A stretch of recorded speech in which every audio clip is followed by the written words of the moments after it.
Giveaway, you say? Oh, yeah. Figure Fight Club is the official giveaway channel of Action Figure YouTube. Thank you, members, for the love you bring, for every shared story and the joy you sing. To our sponsors, your support's the key. Together we build this legacy. Collectors unite in this fight we thrive. Figure Fight Club, our passions alive. Yeah. Unboxings and battles, the thrill of every find. Trading tales and treasures.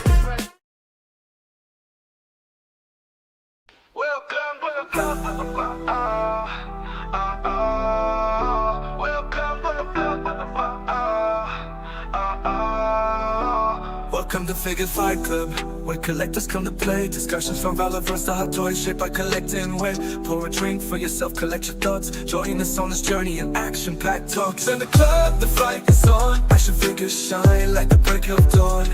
Collectors gather around, any drink will do. In Figure Fight Club, we welcome you. Welcome with the flow, with the flow. Welcome with the flow, with the flow. Raise your drinks up high and let's cheers. You're among collectors and like-minded peers. From stores to conventions, we take you backstage, exploring figures from modern day to the Stone Age. In the club, the fight is on. Action figures shine like the break of dawn. Collectors gather around, any drink will do. In Figure Fight Club, we welcome you. Welcome with the flow, with the flow. Welcome to Figure Fight Club presents Plastic Journey. I am your host, Abi, if you haven't known by now. I want to thank every single one of you for watching, and let me bring out the co-hosts. Boom. What's happening? Well, what's that? What's going on? Happy Friday. Not much. Doing well. Yeah? Having fun? Yeah, absolutely. Friday, start of the weekend. Exactly. Needed a long weekend after a long weekend not working. Yeah. Yeah. Nice. That's very true. It was nice. Wait, are you working tomorrow? Tell him. No, I work Sunday night. Okay. Sunday night. Gotcha. Oh, jeez. Super Bowl Sunday? That sucks. I'm sorry. Well, it's probably the busiest. It's the busiest night probably of the year, right? All right, maybe I'll get some half drunk floozy walk in and make me the winner of the week. There you go. Not It's never a bad thing. Never a bad thing. It could But happen. it's going to be an exciting show tonight. We have the one and only Toy Gains joining us. So let's bring them out. Toy Gains, welcome to Figure Fight Club. How are you doing? What's up, boys? What's up? How you doing? What's going on, Gaines? Uh, Good to hear you. good. It's been a while. I was on this show about a year ago. Yeah, about a year I ago. watch you guys. I creep in the background. When you bust out a figure with huge tits, I often comment. And it's cool to be here, man. I want to talk toys, see what's going on. That may or may not happen tonight. That may, exactly. I'm I sure. got a couple toys over here with huge tits. I'm sure. We went to tits automatic. That was so quick. Well, I had to be 30 honest. seconds in. I as much as I'm a pervert, and I guess if that's going to be my thing that people know me as, it could be much worse, right? I don't Very true. collect big booby toys. It's not my thing. So to see people collect them and enjoy them, and it's vicariously through them, So Okay. Right. that's why I like to see these things. Gotcha. I will have to say, like Lou was mentioning earlier, I'm pretty excited to have you on because we usually have photographers on here, which I don't relate to, but Abby and Lou do. Mhm. But a dude that collects toys, plays video games, and is a fan of some nice titties, Yeah. I applaud you, sir, and welcome you. Listen, I take pride. I've attacked the YouTube from just a normal schlub, and I'm proud of it. Yeah. I have nothing to prove. I did everything I've wanted to as far as like life stuff. I really have. I haven't been to the moon or anything, but I've had a good time. So I'm not trying to be anything I'm not, other than a normal guy. I love games. I love women. I love toys. So Yep. Yeah. And it shines through, man. Honestly, I mean, that's kind of in watching you over the past few years with Jerk on all the lives there, seeing your own videos. That's the vibe that comes off truly as a guy who's just enjoying life. Yeah. And that's what I appreciate about your work. It's just because I'm only here because I'm having fun. That's Sure. That's all this is about. It's nothing more. I'm Sure. just, so yeah, I appreciate that. I like Having fun is like the priority of this, right? This is a hobby. This is our hobby. This is what we like to do, like to collect. I mean, shit. I go to my toy room, like even in my office, I'll like turn around, because I work from here, right? This is like my workstation, so I'll turn around and just look at my toys when I'm feeling a little stressed out. Yeah. It's just like it's my escape. Sure. It's my escape. And Shogun, I second you, man. I am a Well, booty man as well. Listen, I can't have like a the bored ass. I need a little bump. Oh yeah, Right. no, yeah. It's got a 100%. balance, right? It's got a balance. I like these doesn't mean I don't. She'll just fall over. Too. Yeah, I need something. If you bend a girl over and it still doesn't protrude out, it's issues, man. It's 99 bad. problems, right? Definitely. And Suda Huba, thank you very much for gifting 5-figure Fight Club memberships.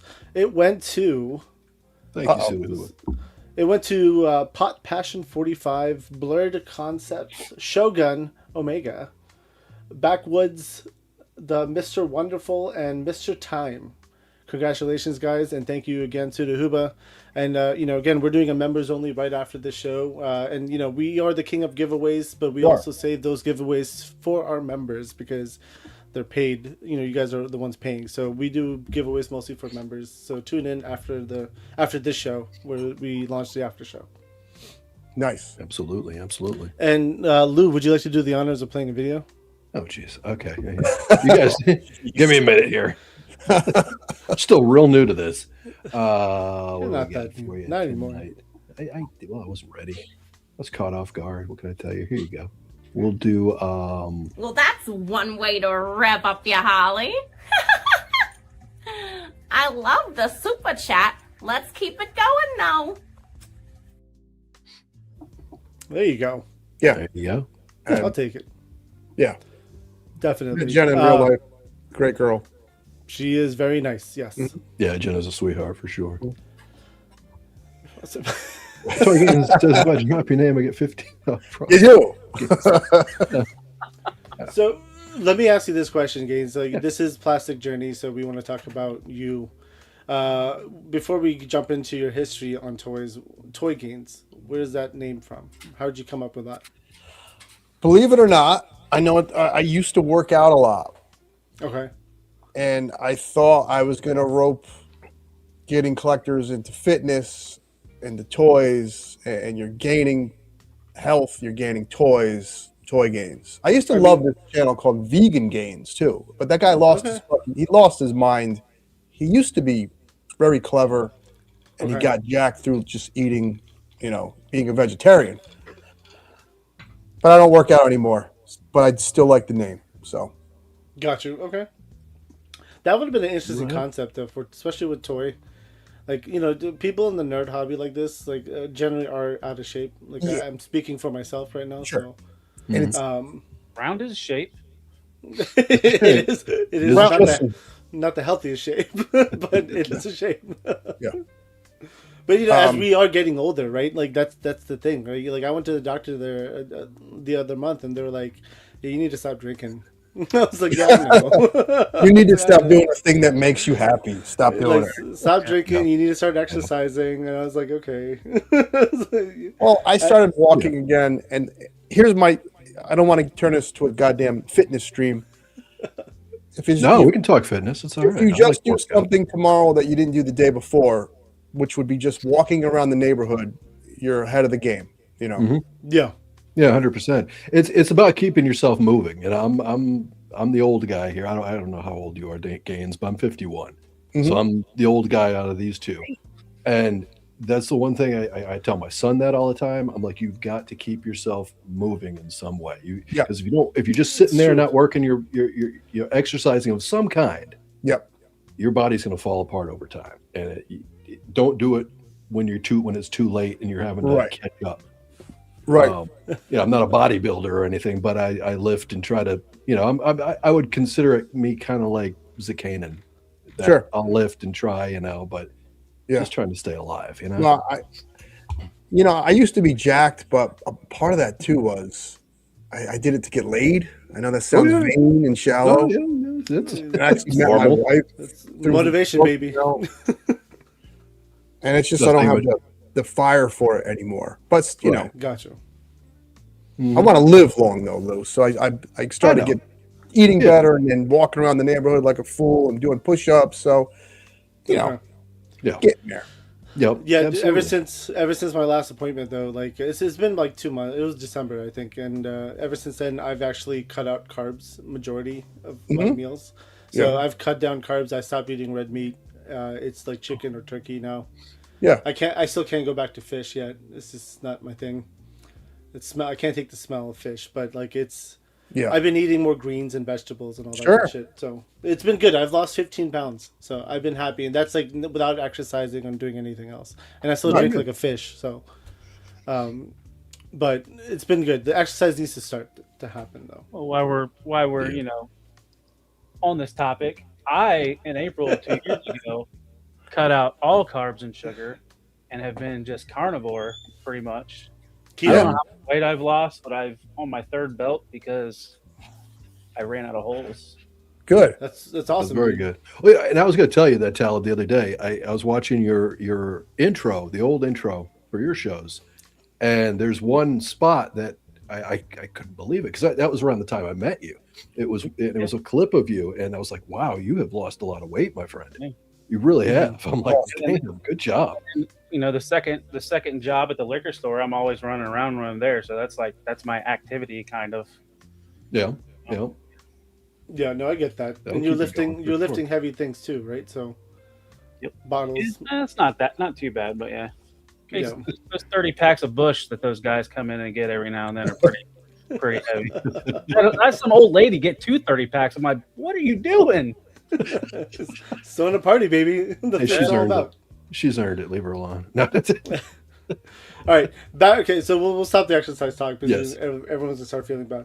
All right, Gaines, how long have you been collecting for, man? You've probably heard this all the time, but I'm gonna be honest here. There was a 3-year stretch where women got in the way of things from 16 to 19. Okay. Besides those 3 years, never stopped collecting. So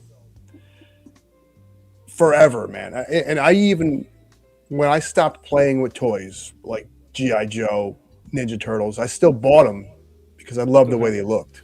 So never stopped.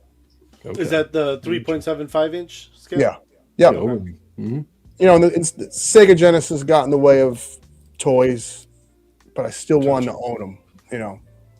So you've been buying them, even though you didn't really mess with them. You still purchased them.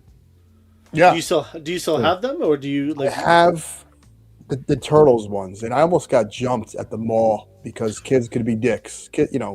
Right. And I had a KB bag walking through the mall, and the older kids just wanted to make fun of me because I'm now 13 with a KB bag, and it's Ninja Turtle toys. Mm-hmm. And I wasn't ashamed because I wasn't a nerd. Like I always tried to be in style and join a sports team, but I love nerd culture. I love the nerdy things like comic books and drawing comic book heroes and toys. So I always had that side of me that I didn't hide. So people would come over expecting to see like, because I was on the wrestling team. And I wore like the leather jacket and the Jordans, but you'd come over and have like Ninja Turtles displayed, but that's what gives you a depth as a person, if you ask me, like layers to one. That's more interesting than just being into one thing. Agreed. Yeah. No, I 100% agree with that. And so you're in wrestling. So you wrestled in what, high school, middle school, high school? Yeah. Oh, nice. Okay. Mm-hmm. I wrestled for a little while too. Loved it. Yeah, it was a lot of fun until I got kicked off the team. But Well, that that's sucks. yeah, so I feel like there's You a story don't- there, Robbie. You're like, Yeah, for what? when You let someone into gets- it. You might. if someone gets racist with you, you kind of Oh, get that upset, sucks. and then you throw their face against the wall, and then you get kicked out. Oh, that But- sucks. Yeah, no, some it's bullshit. fine. It is what it is. This was around 2001, right? So I mean, there's no place for it, but I understand why it started in a way. Yeah. All right, so 13 or 16, and then you took a gap from 16 to 19. But then, so you've always been collecting then ever since your teen years. Oh yeah, because my buddy Todd McFarlane, people love to make fun of him. The guy brought us all back because at that time it was just the shitty powers of the Force, with like the jacked Luke Skywalker who couldn't fit into the X-wing. Those things sucked. They were terrible. I bought them Yeah, I all. just sucked at that point. I don't care what anyone says about Savage Land and all that garbage. It looked like shit. We didn't like it. And then Spawn came out, and it just revolutionized the game. And you had to have Spawn toys. Like, everyone was buying it. And that got the juices flowing. That's what I like to say. Comic book shops had Spawn toys. They were so much fun to collect. And you felt like a kid again. And now you have your own money, your own car, and it really lit that fire, you know. Yeah. Nice. Okay. So you've been a big Todd fan then for a long time. Mhm. Yeah, and then you still collect your stuff today, right? Like McFarlane DC Multiverse. I still love it. I don't Yeah. I don't care.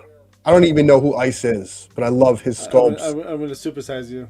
Oh, His head sculpts have definitely gotten better today, Yes. compared to even like a year ago. oh yeah, yeah. I just he always does his own thing, whether you like it or dislike it. I don't want a homogenous toy world where everything is 6-inch, everything looks the same, feels the same. It would be so boring. So I Yeah. like these. I even like, dare I say, Super 7 to a little degree because it's different. Okay. So that was one of the things I wanted to ask about, because you've talked about Todd McFarlane a lot. I was always curious: is it McFarlane that you're a fan of, or is it DC more than McFarlane, or is it It's- overall both? Lou, I don't, like I said, I don't even know what Ice is, what she's done, what year. Okay. I love the sculpt work. I love Ray's sculpts, like just texture all over this outfit. Of course, I know Batman and Hal Jordan, all the usual suspects there. Right. So Hasbro, if there's a Hasbro character I know nothing about, it sits on the pegs. If there's a DC Multiverse figure I know nothing about, I buy it. Okay. Okay. I was I mean- so wanting to get his Power Girl till I saw that face in person. It's more of like a resting bitch face. It's not Yeah. that. I'm looking at her now. I was hoping for, It's not a George terrible. Power Girl. It wasn't. Yeah. I mean, I think he's doing his best work right now, like today, in the entire DC multiverse like era, though. Just because, like you said, his sculpts have gotten better. Yeah. They look better. His head scans have like notoriously like that's like the biggest upgrade. I think Hasbro did the same thing though. Hasbro's head scans. Oh, listen, Hasbro's female head sculpts for my Yeah. money are the best. 100%. I agree. They went up like crazy. I was surprised to see it. I mean, granted, I don't buy that stuff anymore today, but I mean, especially at the what is it, like $30 price point? Yeah. Yep. That's expensive to me, man. At this point, I'd rather just go buy an SHF. I don't blame you. I don't blame you.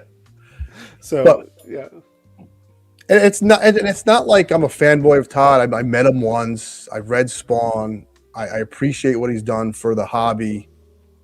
It's just he does his own thing, man. Just something about that you have to admire and respect. Always doing his own thing. Oh yeah. That for sure. I mean, the guy revolutionized so many things in comics and even in figures, action figures. Went out and did it all on his own. You got to have a lot of respect for that. Yeah. When people didn't believe him or wouldn't let him or shackle him, he said, "Fuck it, I'm going to do it myself." Mm-hmm. And he's succeeded for how many years now? Yeah. So you can't. It's insane. It's what it is. Yeah. Same time buying freaking baseballs that were Yeah. didn't you get like Mickey or not Mickey Mouse, geez, Mark McGuire's home run ball, and like was just buying super expensive things like that. He's a big kid, you know. Try harder, Jersey. With spaces between the TITS. So, and Todd I'm trying to backtrack here. Todd led to Toy Biz, and Toy Biz was making everything. They made Street Fighter before, long time ago, like 3 3/4. Toy Biz made Street Fighter versus Marvel vs. Capcom. Yeah. And Toy Biz, of course, had the 3 3/4 Marvel figures. I love, like the Hulk that squeezed that bar. Yep. You know. Now we have a different squeezing type of Hulk today, right? So Yes. Squeezable titties. Wait, Yeah. Yes. I just did an opener for you, Talib. Come on. I just did an opener for you. Come Muffin on. tits. Talib no loves crack. that fucking figure. all dude. these guys are posting these images of cracks in this Hulk. Mine's still going fine. I play with this things all the time. You made me choke games. You win, dude. You win. Oh, I mean, It almost came through my nose. Muffin tits. I was not ready for that. All right, before we go over to the next question, shout out to Sue. Thank you for gifting one Figure Fight Club membership. It went to Fiddle Chips 8555.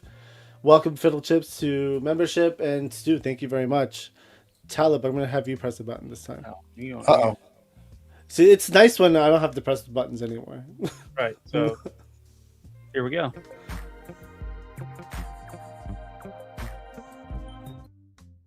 I'm gonna remove that video, dude. Come on, what the hell? That's a good one. You gotta keep that. It's the worst one. Keep that. Anyways, so Gaines, what figure was it for you where you were like, shit, like I'm a hardcore collector now, like this is it? Like what what figure was it first for you that you remember like caring about the most? 2010, I saw my first hot toy in person, the Reeve Superman. Oh, And damn, okay. I didn't know something could be that beautiful. And at the time, and even now, $400 is like, holy shit. At that time, it was $400 still? Yes. Jesus. Okay. Yes. I sold video games. I had to have it. I sold some games from my collection that were worth money. Okay. And I fell in love with Hot Toys for a brief moment. I still own, they're back here. But that's when I knew, like, okay, now I'm displaying, because displaying toys, I think, took off for us on the dopey IKEA Detolf shelves, right? That's when you feel like I'm a mature collector. I got this lit up shelf. Sophisticated. Museum. Sophisticated. Yes. Yes. That was probably 2010 I did that.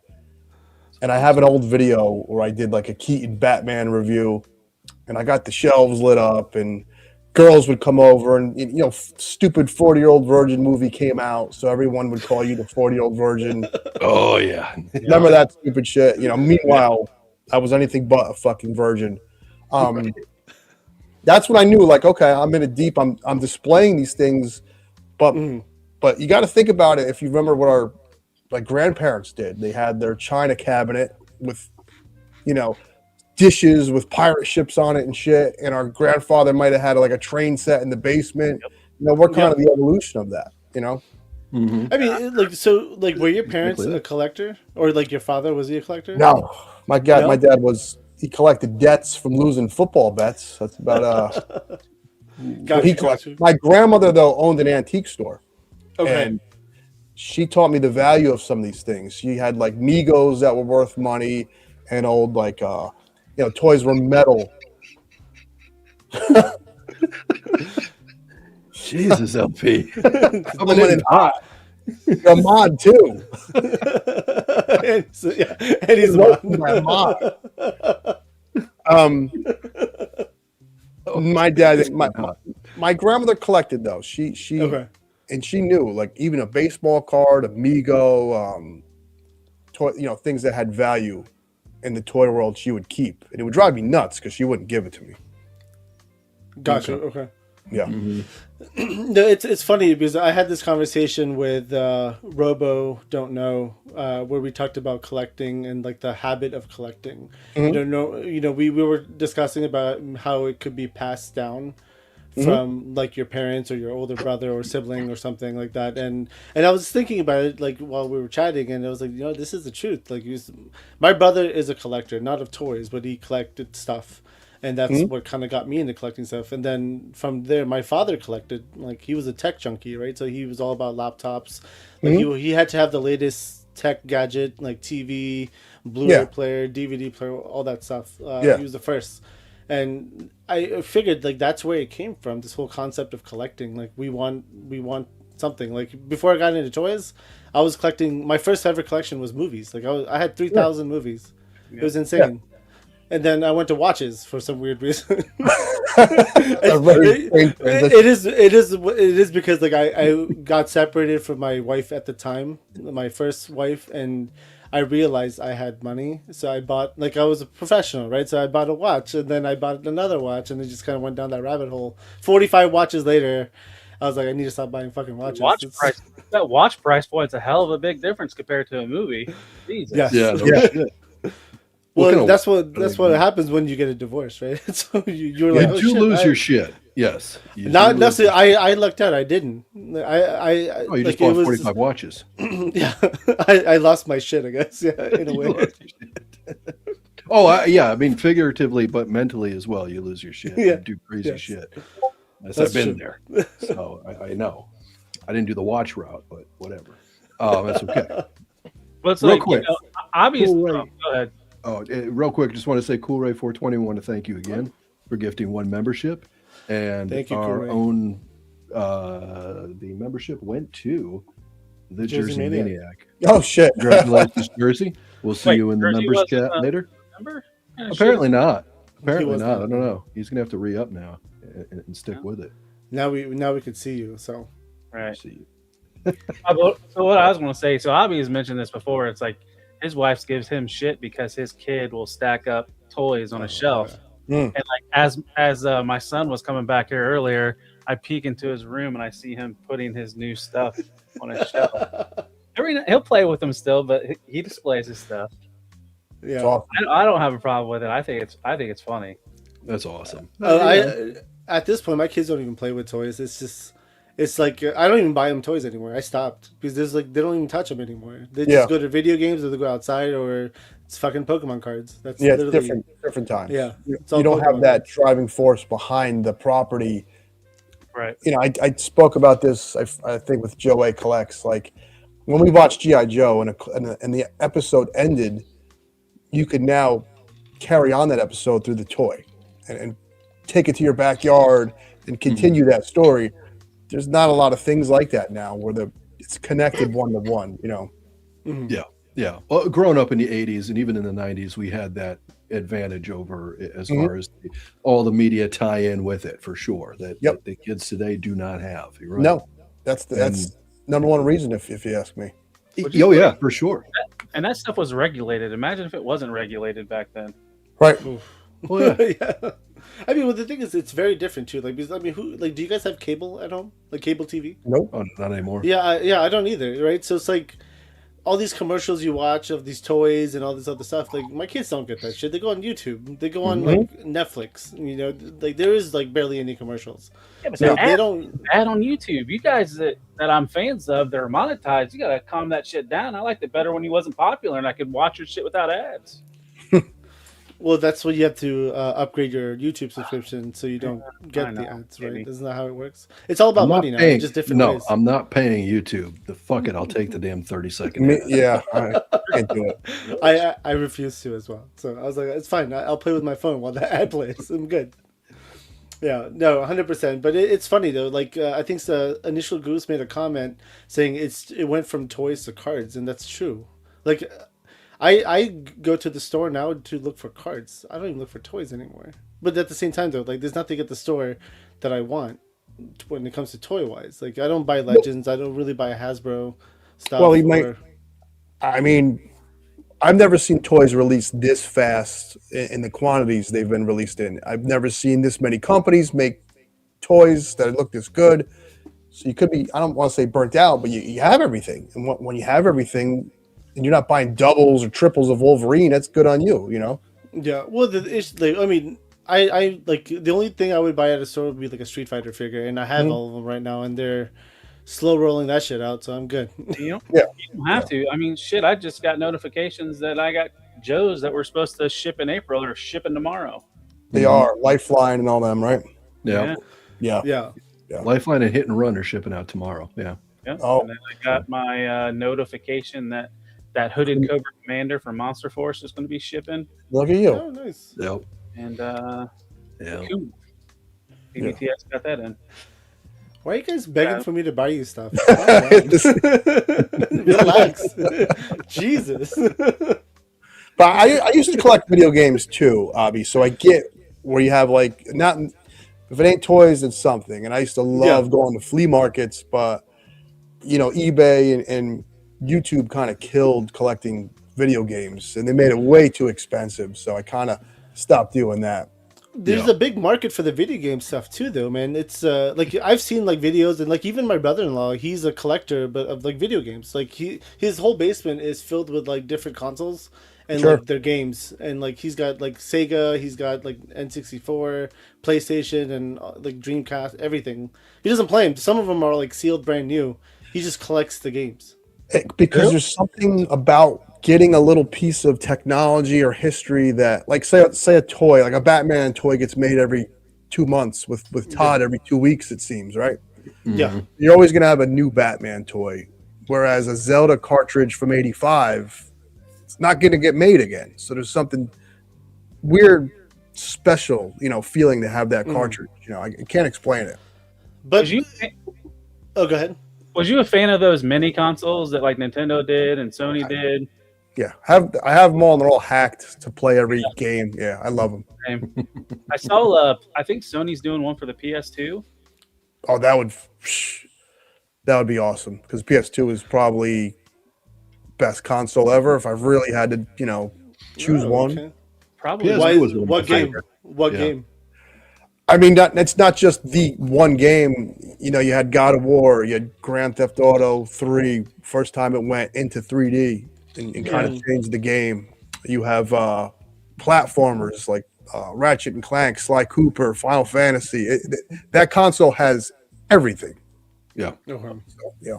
Final Fantasy 11 on PlayStation 2 was like my first like drug where I just didn't put it down. Yeah. One of the first like online games for a console. I think Phantasy Star for Dreamcast It was. first, but like you had to buy like a hard drive for your PlayStation 2. Threw it on the back. Plug that thing in, and then you just needed like a wireless router to plug into it, or if you could hardline, and like blew my mind. Like the Japanese already had it like a year in advance, so you didn't know what the fuck some of these guys were saying, and the game was just like it was punishing. Like you had to like go on message boards, you had to find all these websites to figure out what to do because somebody made a guide. Brady Games made a guide, but like they must have made it halfway into development of the game, and it didn't help you. Didn't help at all. But, yeah, Final Fantasy 11 was like 10 years out of my life. Damn. Okay. So I like Grandia. There's only 3 of them, but they're perfect. All 3 of them are perfect. I love the story. I love how each one changes. You know, Grandia. Check out. You could buy the collection on PS5 and Steam. So check that out. Grandia. Okay. Did you ever play Phantasy Star? Any of the Phantasy Stars on Genesis? The booklet was like this thick, of course. Yeah. The right where you had to go in the map in the back of the booklet. Oh yeah. Mm-hmm. Oh yeah. Yep. Yeah. I remember the last Phantasy Star on the Genesis. I think it was the Genesis. Yeah. It was like there was like 3 different routes you could take. Yeah. So you ended up having to play through it like 3 times just to see if you can figure out how to. That was cool. That was fun at the time, you know. Yeah. It's like, did you get the PS2 on release? Like, was you one of those schmucks that waited in line to get one? I miss those. Those days are gone. Yeah. I love the midnight launches and the lines for console releases. I got PS2 from KB. KB lets you pre-order it. That was the first time I think I did that. And the launch sucked. You had Smuggler's Run and Dynasty Warriors was okay. Yeah. But I love that first day of new technology. I'm a sucker for it. It's like I remember I worked a third shift job, drove home 6 a.m., 5 a.m. right before Walmart opened. I'm like, all right, let's do it. Yeah. Get fine. There was maybe 10 people there. Get Madden and Tekken Tag Tournament, and then I had the rest of the day just to fuck off and play. Loved it. And Like also, it didn't have the greatest releases. no. But I also bought Gladiator. Gladiator sold like crazy because of the PS2, because it was a DVD that you had to own because DVD was a new technology as well. So I remember that week like it was yesterday. I worked in a shitty warehouse, had a roommate. Good times. That's right. That was my first DVD player. I didn't have a DVD player till Yeah, PS2. PS2. Yeah. That was the cheapest DVD player. That was my time. that was my DVD That's player probably too. why I kicked the Dreamcast's butt. Is because it was the cheapest DVD player at the time. You're absolutely right. I never used my PlayStation 2 as a DVD player, not once. Never. That's all. What'd you Well, have? that's what I'm saying. Is like I had a father who was a tech junkie, right? So we already had There the you go. latest and greatest DVD player in the house. You had the laser look at disc, you. watching it in full widescreen. You didn't give a shit about DVD. Well, I mean, that's what I'm saying. Like we had the first ever Blu-ray player when it got released. We had it in the house already, and I was like, "Why'd you buy $3,000 probably. so, like, I mean, again, like, dude, my dad had like 4 or 5 laptops. I was like, "Why do you have so many laptops?" I mean, he was an IT professor as well, right? So Yeah. So it kind of made sense, but it didn't, because it was just like, you don't use all these laptops. They just sit around. He had like 6 like tablets at one point in his life, and I was just like, man, you need to calm down. Yeah, I was like that with game consoles. I bought I think the only console I didn't get on launch was PS5, but Okay. Xbox got that at launch. Halo changed my life. Brought me and my brother closer together. So it's powerful stuff. I miss that. There's not going to be the traditional launch of new technology like it was, because everything is kind of like an update instead of a really new system. Mhm. Yeah. And you're never going to find that crisp game at launch. Well, I mean, they were somewhat crisp, but now we're just like beta testing games anymore. We are. Yeah. Yep. Yeah. You buy a game and then you got to pay another $50 when they roll out the next unlock or whatever. It's like, what the fuck? Yeah. So you made a comment about you missed the days of waiting in lines. I was gonna say, if you want to go back to those days, listen, I need some One Piece cards, and you could only get them at 5 o'clock in the morning when you wait in lines. I like waiting We're lines. trying. That's cool. Pokemon card. Because I refused. I did it once, and I was like, "Fuck this, dude! I can't do this anymore." Then, but I guess the good thing was I got to meet all the scalpers in my area. There you go. Now, Fight 'em? so now I know I'm fucking all of you. And the funny thing was, most of them worked at like GameStop and all these other places. I was like, "What the hell?" Like, I stopped at a couple stores today, and I was just looking for cards for you. Everybody's cleaned out. That day that I saw those cards at Target, that must have been like they must have feasted on that. You got it on the right time, dude. That's all. I haven't seen it at all. Like, and I have a few people hunting for me in a few different states at this point. Yeah. It's Well, got to craziness. exactly. I looked at a Walmart and a Target the other day and there was absolutely nothing. Yeah. Cardless. Empty. Yeah. But we're not going to trying, talk dude. about cards. We're not going to talk about cards. Yeah, because fuck this them cards. Thank God. We'll do it on the other channel. Yeah. Not here. Yeah. Now, okay, so you did mention Hot Toys. I remember, and I do see some behind you. Is that the Reeve Superman right there you were talking about? Yeah. I got Reeve. I got the ones that I from the movies I love: '89 Batman, RoboCop, Beetlejuice, Back to the Future, Superman. You know. Yeah. Yeah. So you're doing mostly DC then? DC Hot Toys. I have Marvel ones too. I have. You do. Yeah. I have Star-Lord. Star Lord. Okay. I have this stupid thing. Hold on. This is like a small child. Oh, nice. Oh, damn. Yeah. How are his titties? They're stiff. Damn. Yeah, Solid. Okay. solid. Yeah. Yeah. Hot toys are amazing. I say this on our show all the time. Everyone should own one. Make it a special one, something you really love, whether it's Spider-Man, the Predator, Darth Vader. Everyone should own one hot toy. I really believe that. I mean, you was looking at those K-pop Demon Hunter ones, right? I mean, I looked at them, but I don't know if I'm going to buy them, to be honest with you.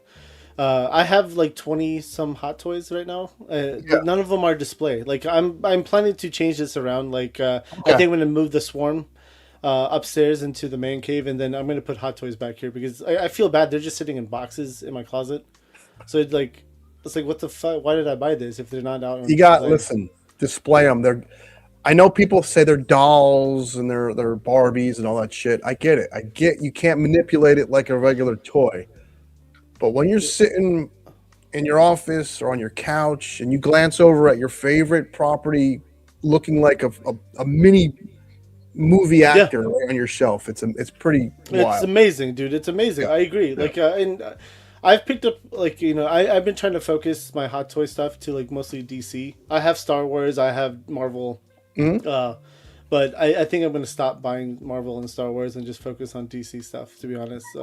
That's what I enjoy the most, and that's what hits home to me. So I'm just like, all right, this is DC's what I'll do. But and you need to put them out, honestly. Like I got not Christopher Reeve Superman, but Henry Cavill Superman.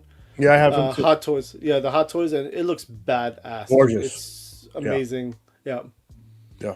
Hot toys are definitely one of those things where you're just like, holy shit! Like, I spent how much on this? You won't regret it though. You don't. I agree. You don't. I've wasted a shit ton of money from video games to strippers to hot toys. No regrets with any of that stuff. As long as you're having fun and you're going to make money again. Okay, the money's going to come back. He's begging for toys again. Jesus. It's not stopping you, LP. I gotta tell you straight up, LP. He doesn't buy shit for anyone. Yeah, I work for him. No, I'm kidding. I can't. Wow. It's good to know, Lou. I will have to say I have one more giveaways. That's from not LP true. than I have Obby, and Obby's supposed to be the king of giveaways. Well, I've won 2 giveaways from Obby and none from LP. So, I mean, just ask the collector. He wins out. Pretty much every fucking Friday. So right. All right, Jersey Mania, thank you very much for the $4.99 super chat. Gaines, what is the best video game of all time, and why is it Castlevania: Curse of Darkness for the PlayStation 2? Well, listen, Jersey's my boy, but I have to. I'm a Symphony of the Night guy, which was on the PlayStation 1. I do love Curse of Darkness. It's in 3D. I like Castlevania more 2D, but that is a terrific deep cut game right there. Yep. Okay. Yeah. I've never played it, so I've no Castlevania is one of the best, no matter what you play. I even like the dopey Nintendo 64 Castlevania. It's just a setting that is made for video games. You're fighting skeletons and Dracula and sea monsters and whipping bats out of the air. It's just a good time. Mm-hmm. Gotcha. Okay. Mm-hmm. Nice. Talib, you want to hit a button? Hey guys, make sure to check out Figure Fight Club. I was going to be like, don't hit that button. Don't hit that button again. Oh no, I love her. Thank you, Jay-Z. Thank you. All right, let's go back to questions. We talked about the hot toys. Now, what do you majority collect today? Like, is it just It's a nightmare. Of everything? You just mix and match everything, right? Because you did say you don't really give a shit about the sizes. It's your collection. Hobby. I you know who I admire? Super fans of there's a guy out there that has a Ghostbusters channel. Uh-huh. And that's what he collects is Ghostbusters shit. He's honed in on the Ghostbusters shit, okay? Mm-hmm. Ecto cooler bullshit, whatever, it's Ghostbusters. That's his thing. Yeah. I'm not a super fan of it. I love Star Wars. I love Marvel. I love DC. But I'm not a super fan of any of it, okay? So that makes me just want all of it. It's got you. It's a nightmare kind of. If I see something cool from Black Series, I have to have it. And I'm not saying this as some like crackhead, you know. I pass on some things, you know. Maybe a little bit. A little bit. Yeah. But there's so many. I've never seen it like this. You know, you got every week you have a new toy company, and every week a new toy company is making something awesome. You know. Mm-hmm. Yeah, that's everything. True. You name it. Yeah. Not a lot of import stuff though. That's kind of, you know. See, You don't do a lot of the import stuff. I'm like surprised by that. Well, I'm right there with you. I can't do it. Very, very few, if any. Okay. I'm surprised by that though, that you don't do the import stuff, or even the sexy girl stuff. Like, I'm surprised by that one too, actually. Well, you got to draw the line somewhere, you know. Do you though? I might send you a snail shell figure. You could take. Oh baby! You know, that's what you need. You need to gift them. I like this question I see in chat. I want to answer that right away. Yeah. Sudahuba with the $5 Canadian. Thank you, Sudahuba. Gaines, what was your favorite strip club? Have you ever been to Rhinos in Las Vegas? No, but in 2009, my old man passes away. God rest his soul. He leaves me a chunk of change. I'm 33. I got like Rick Rude abs, looking good, feeling good. My buddy just moves to South Carolina. I go there with a wad of cash. He tells me of this strip club called Players, because there's like a golf course next to it. Mm-hmm. All Russian girls, all beautiful Russian girls. I was there every night. They thought I was like a drug dealer because I had too much money. I shouldn't have spent this much money. I had a lot of fun though with that money. I think my father would be proud. So Players in South Carolina. I mean, Russian girls are beautiful. You know. Oh yeah, absolutely. You gotta watch out for them though. They're also very. Is that in the Myrtle Beach area? Yes. Myrtle Beach. I remember. You been there? Russian girls in Myrtle Beach. I couldn't remember the name of it. It was a busy night. I think all of us collectively in this whole group, I think we need to have a con there. We need to do a toy con there. In Myrtle Beach, I mean, listen, that's close to home, so I don't mind. I know, that's what I'm saying. It's close enough for me too. It's not that bad a drive. It's not bad. Russian strip club. It was awesome, and I felt like I was there every night. I felt like a celebrity. I had a shit ton of money, and strippers love money, and you know, it's a good combination. You know, I mean, yeah, 100%, dude. I mean, when it feels like a party. Yes, that's when it's more like enjoyment out of it. Like, I think Vancouver is actually probably one of my favorite experiences at a strip club. Well, there's in Montreal and Quebec and Vancouver, it's like almost like Vegas North, you know, with the strip clubs.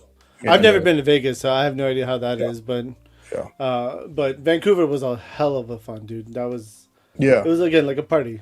Yeah, and I don't want to get too weird or perverse, but exotic dancers, we'll call them now. That sounds a little more, you know, professional. I don't know what perfume they get, where they buy it, but it's like a concoction of the best smelling shit of like flowers and like vagina juice. I don't know. I fucking love it. 100%, man. Yeah, I love it, man. It's probably mixed with a lot of sweat and like cologne too. It's very nice. It's the fucking best. Yeah. An aphrodisiac. Real quick, Sudahuba, thank you so much again for the super chat, and we're going to give you one of these. Yeah. Hey guys, don't forget to check out Figure Fight Club. Thank you very much, sir. Thank you, Sudahuba. There was another comment I saw. Oh, here it is. From LP. Abi, buy toy games and import. Damn. He's just on a roll tonight. Toys R Abi. That's what it is. No, there's only one Toys R place now. It's not Abi. It's Abi Express, though. Okay. Thanks to J-Mac. J-Mac came up with that one. Yeah. Yeah. All right. Do you want to hit we got a couple of member chats. We want to hit on the. Go ahead. Go ahead, Lou. Dude, Lou's handling the chat now. I love it. I'm trying to do what I'm supposed to do here. Stitch Gurr, member for 1 month. Thank you for this member chat. Gaines, you're into slaps. Can you hit some of those new notes? Or listen. notes now? Your intro slaps. I can't read. Holy shit. Haynes, your intro slaps. You know, Can you get notes I now? think that was a little bit better, Lou. He likes being slapped, is what it. Choke, slap, spit on. You're talking strip clubs, you know. I mean, we were in that discussion. That's true. Yeah. What's crazy is when I was a kid, I'm not bullshitting you. I was vocalist of the year. I used to be able to sing, and then my nuts dropped, and I couldn't sing anymore. That intro, I'm glad you like it. It was for a joke. I told the guy I did it with. I don't mess with my voice. However it sounds, and love it or hate it. That's my intro. But thank you. Nice. Oh, dude, own that shit because it's fucking great, man. Don't change it. I love it. Thank you. All right, so see, I'm working on this. We got a super chat. Bear with me a sec. Here you go. They're requesting a specific one, Lou, and somebody used the member chat for it. We're getting there. We're getting there. Each one gets a member chat. I saw what I saw. Thank you so much for the super chat. Vampirella. Vampirella. Yep. Yes. Who All was right, it? then we will get to this one. Shogun Omega, member for 2 months. Give Jersey the wink. So just for you, Jersey and Shogun Omega.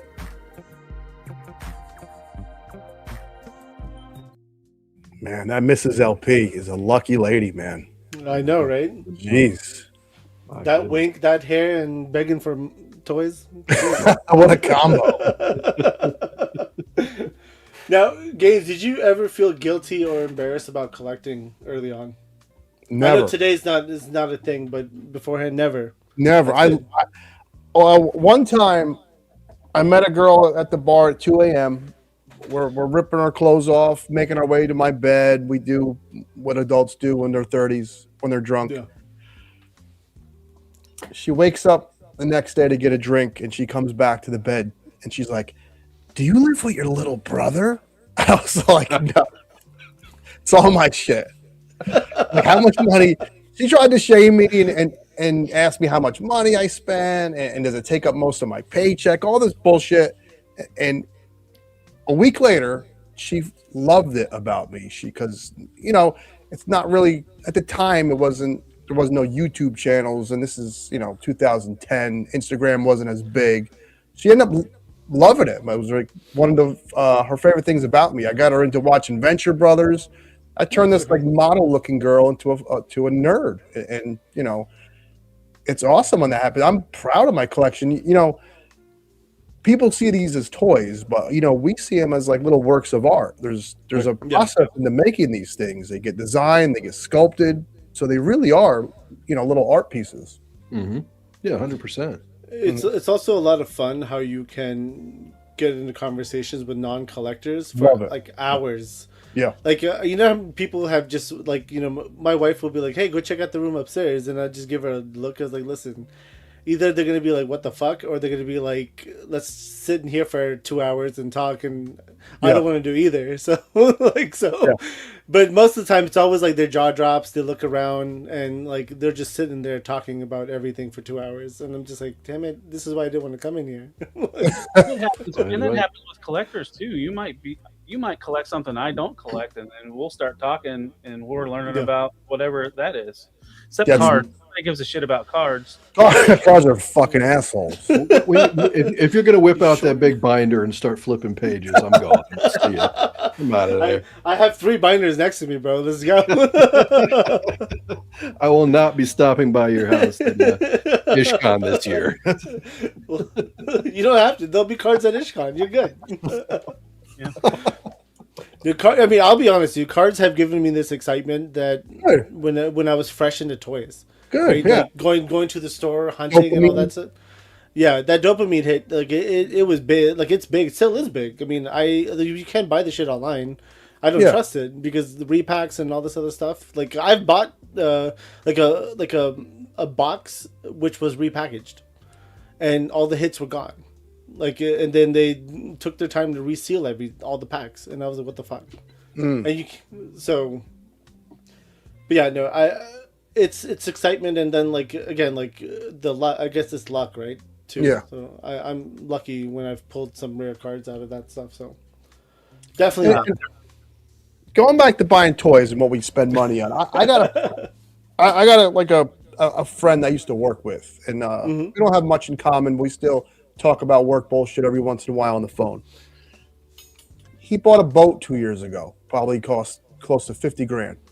He uses it like 3 times in the summer, you know. Yeah. So when people have these expectations of what adults are supposed to buy, and I always thought that was really fucking silly, because we can't die with our money, and as long as your bills are paid, spend it how you want to spend it. So I never had any embarrassment or regrets about this hobby and what I spend my money on, because you see some guys have 6 motorcycles. You can't ride 6 motorcycles a day, you know. That's true, I guess. That's it. It's 100%. It's whatever you choose to spend your money on that makes you happy. It's Simple all as that. no one needs 6 motorcycles. You need 1. No. No, I get what you're saying, dude. I mean, and I agree. Like, you don't like. I'm not embarrassed about my collection. I show it off. I just follow the rules of the house, which is from my wife, the boss lady. She says, no, none of my toys are allowed to be out in the living room, and the family room, and the bedroom. At this point, I've kind of started putting boxes over there, so she doesn't care as much. They're not out on display. They're just in boxes. Yeah, and I don't think she's discovered the one box in her closet yet either. So I'm good. I'm good for now. She'll figure it out one day, but for now I'm good. Oh shit! I just saw in the chat. Yeah, never mind. Good evening, Mrs. Sticker Fight Club. Good to see you today. Oh, she has discovered. Okay. All right. That's good. But like, again, like, you know, like right now I've been focused on downsizing a lot of the stuff in those boxes because they've been there for like a year at this point. I'm never going to display that shit anymore. Yeah, you're not. So it's just like, it's time to get rid of it. It's time for all this stuff to go. Like, it doesn't need to sit in boxes in my house. Yeah, I agree. But it is helping me, like, kind of say, okay, this is my toy space that I have, and at this point I've kind of ran out of space, so get rid of stuff and then just put up displays that I want to see that makes me happy. And I think I figured that out, and like 2026 is like my big change year where I'm cutting down a little bit and just getting rid of stuff, especially the 10 figures of the same character. Yes, I gotta stop that too. Yeah. Doubles. Yeah, I have. It's tough though. It is tough, but like even with, like, you know, Batman is probably one of those characters where you could have so many different outfits and different versions, and they're all different. But like for me, it's also about wrestling, right? Like I was a big wrestling fan, and I don't need 12 different Ultimate Warriors because they're all really the same fucking figure. So collectively, what's everybody's figure they have too much of? Boba Fett for me. Boba Fett? Boba Fett? Oh yeah, Boba Fett. Dude. Dude. Define what's too much. Define Well, that number. You're just like your example. You're saying I've been getting too many of this figure. I have multiples. So is there one? Oh fuck! That Did you want me to make a list? The Rock, Ultimate Ultimate Warrior. And I love the Incredible Hulk as much as the next guy. He's probably top 10 superhero, right? Yeah. At one point, I had 50 Hulks, and that's not including Hulk Hogan figures that I owned. Damn, I had Toy Biz, Hot Toys, Marvel Legends, Mego. I was like, why do I have all these fucking Hulks? Like, I like them. Right. So at one point it was Hulk, and because Toy Biz made like 30 of them. Yeah, yeah, they did.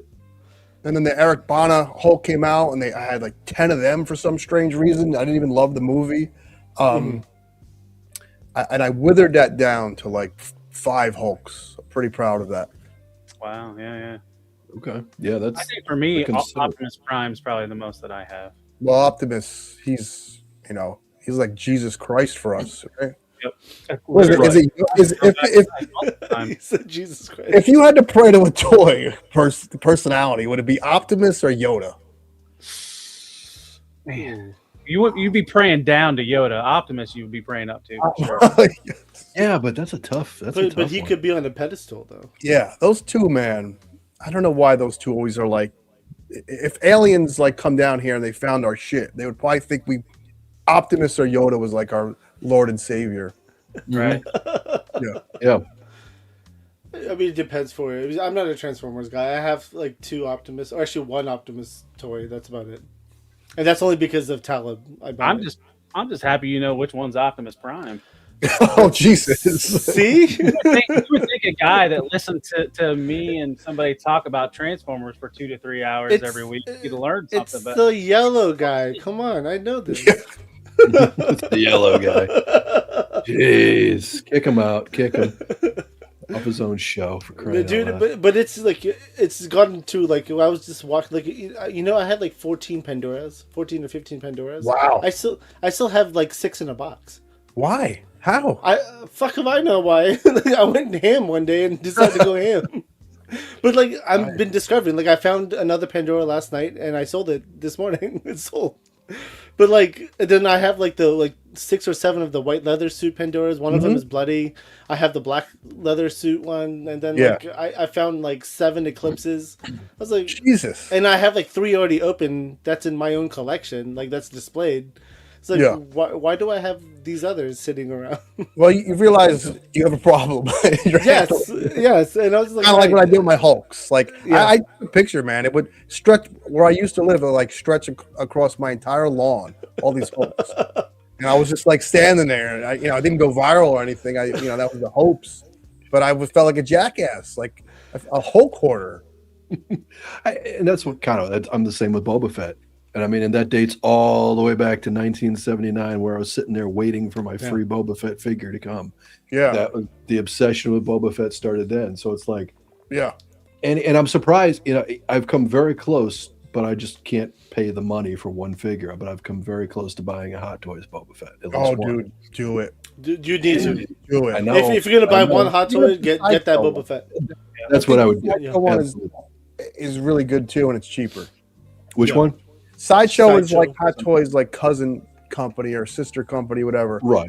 And it's almost as good. You could probably get it cheaper. Okay. Yeah. We'll see. I don't know. You'll love it, man. Well, I don't collect 1/18th anymore and haven't in many years. But every time they put out a 1/18th Boba Fett, I'm buying it. Probably buying two. So you buy everything of Boba Fett. You need a 1/6, at least one. No, I gotta admit that you do need a 1/6. Yeah, I know, but it's just coughing up the money for that one single figure. Just it hurts. You'll find it for decent prices though. You gotta keep looking. If you're going to Toylanta, you'll find it at Toylanta for a good price. Thank you, Stu. Yeah, we'll see. We'll see. Yeah, 100%. These fucking enablers. You need a link? Jersey, and they call me a Vala version. Dude, listen, I promise you I was probably the biggest Vala shill of all time, and then I stopped being one. You took my place. Yeah. It's really what happened. You took my Yeah, place. Because I stopped buying all the Valaverse and like craziness. Like I only bought like 3 of the last exclusive he did. No, not the last one. Not the last one. The Praetorian. The one before that. I didn't buy any of the Praetorians at all. About 0. Because I was like, I don't need it. Like I have all the first 70 ones that were released. I don't need this version. So I was like, I'm good. That it's turning into Ultimate Warrior, just in a different gear. Mm-hmm. That's how I look at it. Wrestler, Ultimate Warrior? Huh? Was he your favorite wrestler back in the day, the Warrior? No, dude. I had that same concept with The Rock, with the fucking Sasha Banks, dude, there's Rey Mysterio, Eddie Guerrero. I was like wrestling only for the longest time though. Wrestling is what really got me into toys. That's my first collection was wrestling toys. And then I started discovering Marvel Legends. I noticed that Black Series, and then was it Mattel DC at the time? Mm-hmm. And then I just started kind of going different routes, and then now it's like I collect a little bit of everything. But I see there's a big problem with that though. You can't find. I mean, again, like I don't see the point of having the same figure with just different paint on my shelf anymore. Like at least I want the one that I like the most, and that's good enough. That's good enough. The one attire that hits home, I guess, is what I'll call it. But yeah. Now, the Superman Hot Toys, was that your first big purchase? Huh. think so. You think so? Because I almost bought, what was another big one at the time? Some crazy, no, wait. Before that, I bought some crazy Megatron that was an import because and he was like $200, and that was before the Reeve Hot Toy. And then I got a better job too. So the job always helps the hobby, right? Or the habit, whatever you want to say. So I got a job where I was finally cracking $1,000 a week, and it didn't feel, there was no guilt anymore. You know, I was a single, I didn't have a kid, my bills were cheap. So I always try to balance that. You know, if whatever I'm making a week, I kind of judge how much I'm going to spend, right? That's, you know, responsible. Yeah. Right.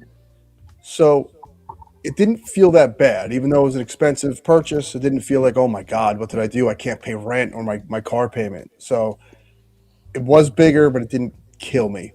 And then I started selling my video games because I really wanted a lot of Hot Toys, and I didn't want that money to come out of my checking account. So I had the advantage of having this huge video game collection that I started collecting before the eBay craze. Okay. So I had games that were worth like $200, $300, $400, one single cart, and throw it on eBay, sell it, go buy the Hot Toy. That's awesome. So, I mean, you must have probably made a lot of money off of that. I ended up selling my entire collection 2 years ago for close to $6,000, and I know. I probably, if I stretched it out, could have got like 12, but it was a friend, and he had the cash one day. Real easy. Came here, got everything. Yeah. I still have my OG Xbox, my PS2, and the new consoles. Nice. Okay. What do you think about the whole digital concept of the games versus? I was a day one hater of it, and I'll tell you why. They lied. First of all, they lied to us. It's not cheaper. Not cheaper. No, it's definitely not cheaper. If you're not printing an instruction booklet, you're not printing a disc, you're not printing the plastic case. Why isn't it like $20 cheaper? It's now cheaper on Steam for the PC, they are cheaper. But on console, we're getting railroaded. I love physical things. I love that instruction booklet. I love holding my things that I own. One of the best games, Talib, you might know this. One of the best Transformers games was called War for Cybertron. It is incredible. Yep, War You and Fall. you can't buy that digitally anymore. It's gone. Right. So that's another reason why. Activision rights. Yes. Like there was a rumor late last year where they thought it was going to go on the Xbox. Yeah, because Xbox listed it and everybody got their dicks hard because that game is beloved. It's incredible. Yep. I don't like digital. If I see something on, like I get, if you're an indie company and you don't have the money to print a disc and go through all them hoops, throw your game on the store, sure. But I still love physically owning things. And I love, so I used to work at GameStop. I worked there on and off for 15 years. And people hate GameStop. But can you trade in like a pair of jeans to Old Navy and get a new pair of jeans? No. So even though they were giving you like $1 sometimes or $3, I like that you could take something you were done with and get something for it to buy something else. Yeah, look at that. Free personal pan pizza, baby. I love instruction booklets. I love the artwork in them booklets. Yes. Love them. Mm-hmm. Yeah, I found this when I was digging around, but yeah, like the artwork, like you're talking about. Look at it. It's charming. It's different.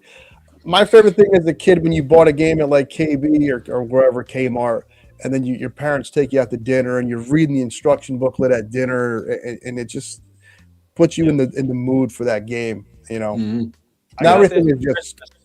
And they give you little hints in the back. Little hints. It just fires you up, bro. Now you come home, you look at what's on the store that's new, and you buy it. It's just that it's that sense of gratitude towards something is a little different when it's so easy to get. Right. And even with all the digital, you're essentially renting, because as soon as they want to make it unavailable, it's gone. You paid for it. Right. Yeah. You paid for it, but it's gone. Yeah. It's like, that's renting. That's not owner. No, like the Nintendo Wii, the system that all our grandmothers had that you bowled on. They had something that I I loved. got that. My son. They had the eShop, right? And you could buy all these Nintendo games on there. Yep. Now, can I hook my Wii up and go back and play them games? Yes. But they didn't allow you to just carry them over to the new system. It'd be so awesome if I could just plop them on my Switch, you know? So I have my Wii. I don't play it. I will never play it again, but I have it just because I don't want to feel like a sucker. And all them games I bought for it digitally are on there, man. You know, like there's like 100 games on there. Yeah. Okay. Yep. Yeah, I remember jailbreaking that console as well. Look at you. I don't know. Yeah. Tim, we were talking about Phantasy Star for the Sega Love Master it. System in Yeah. Genesis earlier. Genesis. The box was full of handwritten notes that some kid had made. Were they good notes at least? Did they help you win the game, help you solve it? I do like this comment right here too by Caster's Corner. We are, but you know. But this is We are old men. I mean, let's Certainly- just be honest. that's true. We We're are getting old. there. That's certain again things true. were better. Certain things get better. Certain things decline. I think gaming peaked around 2018. Personally, I think we're on a downward trend with the gaming. But I get it. I get what he's saying. I think it's going to change into more 3D based, like where it's going to be like someone's going to be wearing glasses and stuff like that. You think they're really going to go in that VR? I've heard about the VR going in that direction for so many years, and it's never really. With the attribute of AI, I think it's going to be a The game thing changer. What was the other one where like it's like in your living room and you can almost touch, you know, Augmented reality. yeah, augmented reality. I thought that was going to be it. I thought that was going to take off, but it didn't. So who knows? Yep. I mean, I work for a company it's an IT coding like developers and stuff, and with some of the stuff that they're doing with sports technology, it's Sure. crazy. And like I'm not an IT or like a developer type of guy. Like I'm finance numbers strictly. But when they tell me, like when they break it down and they're like, "This is what we're trying to do," I was like, "This is actually sounds pretty damn dope." Like if you're into sports, like you'll like this kind of stuff. And with the whole VR thing, they're changing the platform on that completely. And I was just like, man, that's pretty dope. Like it's almost like you're sitting courtside almost. Well, I had VR, and of course, you know, I downloaded the pervy stuff. And I was like on a boat with a bunch of girls, and I was like, "What the fuck am I doing with myself?" Like I'm on a headset, and I'm on like a yacht, looking around, and there's like, it's like you're really there. I was like, Were you Leisure Suit Larry? I was Leisure Suit Games. It felt wrong. It just really didn't feel right, Lou. I would feel better like a dirty strip club than in my living room pretending I'm on a fucking yacht. Now, were these pixelated ladies or are they realistic? No, looking? dude. No, this was not I was like Tommy Lee with Pam Anderson. You know, this Were you honking the horn? Honking the horn on the boat? Steering the boat? What's the electronics show they do at the beginning of the year, and they have all the fancy new tech? It's in Vegas. I forget. CES or something like that. Yeah. I about shit my pants when I flipped on the IG's I think X page, and they had an attachment. They were showing it off on IGN, an attachment. Just open up your mind, an attachment for VR. Yep. Oh yeah, sure. They were That's like how to get showing a VR game, man. that thing just going up and down like nobody's business on How many did you pre-order, Gabe? I thought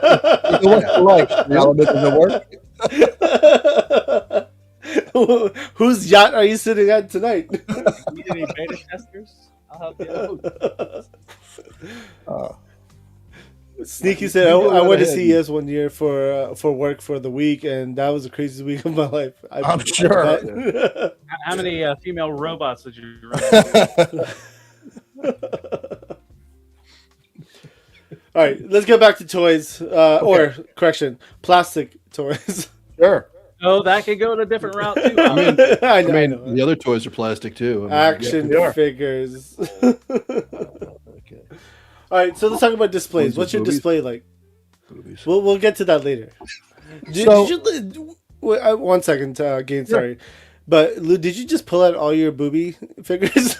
No, just one. Did? Just one. Right here. There you go. You know, Just one. John Garrett's got a really good point on the whole video game thing. The magazines back in the day. I love all those magazines. Dude, I poured over those things for They're sure. special. When they give you all like the what was it, like the moves and tutorials on how to do certain moves and stuff like that. I love that stuff. That tutorials and the different cheat codes. Yeah, loved it. EGM was my favorite by far. Yep. I have a toy garage. We moved. I used to live in an apartment for years. We saved money. We got a small house. It's a modest house, but easy mortgage. Really fit into our budget. So I turned my garage into a toy garage. Okay. I'm supposed to do a tour video. A lot of people have asked me for a toy video, but cool. I don't know. I feel like a dipshit in there doing that for some reason. I have it broken up. I have my Black Series all organized. I have my DC stuff. I have my wrestling stuff classified. Ninja Turtles, Super 7 Ninja Turtles, NECA Ninja Turtles. My Mezco and Hot Toys are inside because they're expensive. I can't let the elements get to it. I have my Four Horsemen. So a lot of collectors, as you mentioned, have their stuff in totes and bins. I think I have 90% of my collection displayed, and I'm proud of that. That's awesome, dude. That's amazing. Yeah, because you feel guilty. I've heard it. Like I can feel your pain, Abby, that you have them in totes and you didn't open them. No. These are like brand new figures in totes. Yeah. Like not even totes, like just boxes, right? They're in boxes. Yeah. Dude, I've had a fucking ramen van sitting in my bedroom for the longest time right now. And like either like it annoys me. It's like, dude, like why did I buy this? Like why isn't it out? I try to buy with the intention of displaying, so that's big for me, That's great though. I mean, I'm learning that way, I guess. I've had this really horrible habit of going big or going home, and at this point, it's just like get the fuck out of my house. I'm ready for it. I want all this shit gone. Life. If it's not displayed, if it's been in a tote for over a year, sell that shit. Yeah. Keep the circle of life going, man. Keep exactly on your shelf that you love. Rotate it. No wrong way to do this, right? Yeah. No, I agree with you 100%. So you have stuff in your garage. Is it on shelves? Yeah. Oh, displayed? Yeah. Okay. Yep. It's awesome. Nice. Like I took stuff from work, like shelves that used to be in stores, like this huge table that was meant for like Entenmann's cakes at ShopRites. So that's where I do my reviews. If you've watched one of my videos, it's like a Gray Skull's on there, a bunch of random toys. Yeah. That's a big like wooden display for ShopRite for Entenmann's cakes. So I turned that island into like there's figures all over that thing, and nothing feels better than getting like your collection up on that shelf or in that new display, man. Yeah, no, I definitely understand that. For sure. Yeah, now you're up wrestling now. I love '80s wrestling. I love it to death, and I'm pretty much done because that's where my sweet spot is for loving that era. I just got Bobby Heenan, so I'm cool with that. But I have all them displayed, and looking at that wrestling shelf, it just makes me feel like a 10-year-old again. That's nostalgia right there. Yeah, 100%. Yeah. Do you have like a ring too, or is it just like the figures? I almost got that cheap Target ring with the blue steel cage, but I don't. I want something more legit, Better. Yeah, no, I get that. You got to get one of those elite scale rings. That's for sure. Well, send me the info for a ring, and I'll check it out. I actually might have one in my closet. I'm sure you might find I'm just gonna let you know I may have one in the closet. Wheeling, dealing, your Fight Club. Sure. You talked about having the definitive Ultimate Warrior, like Hulk Hogan.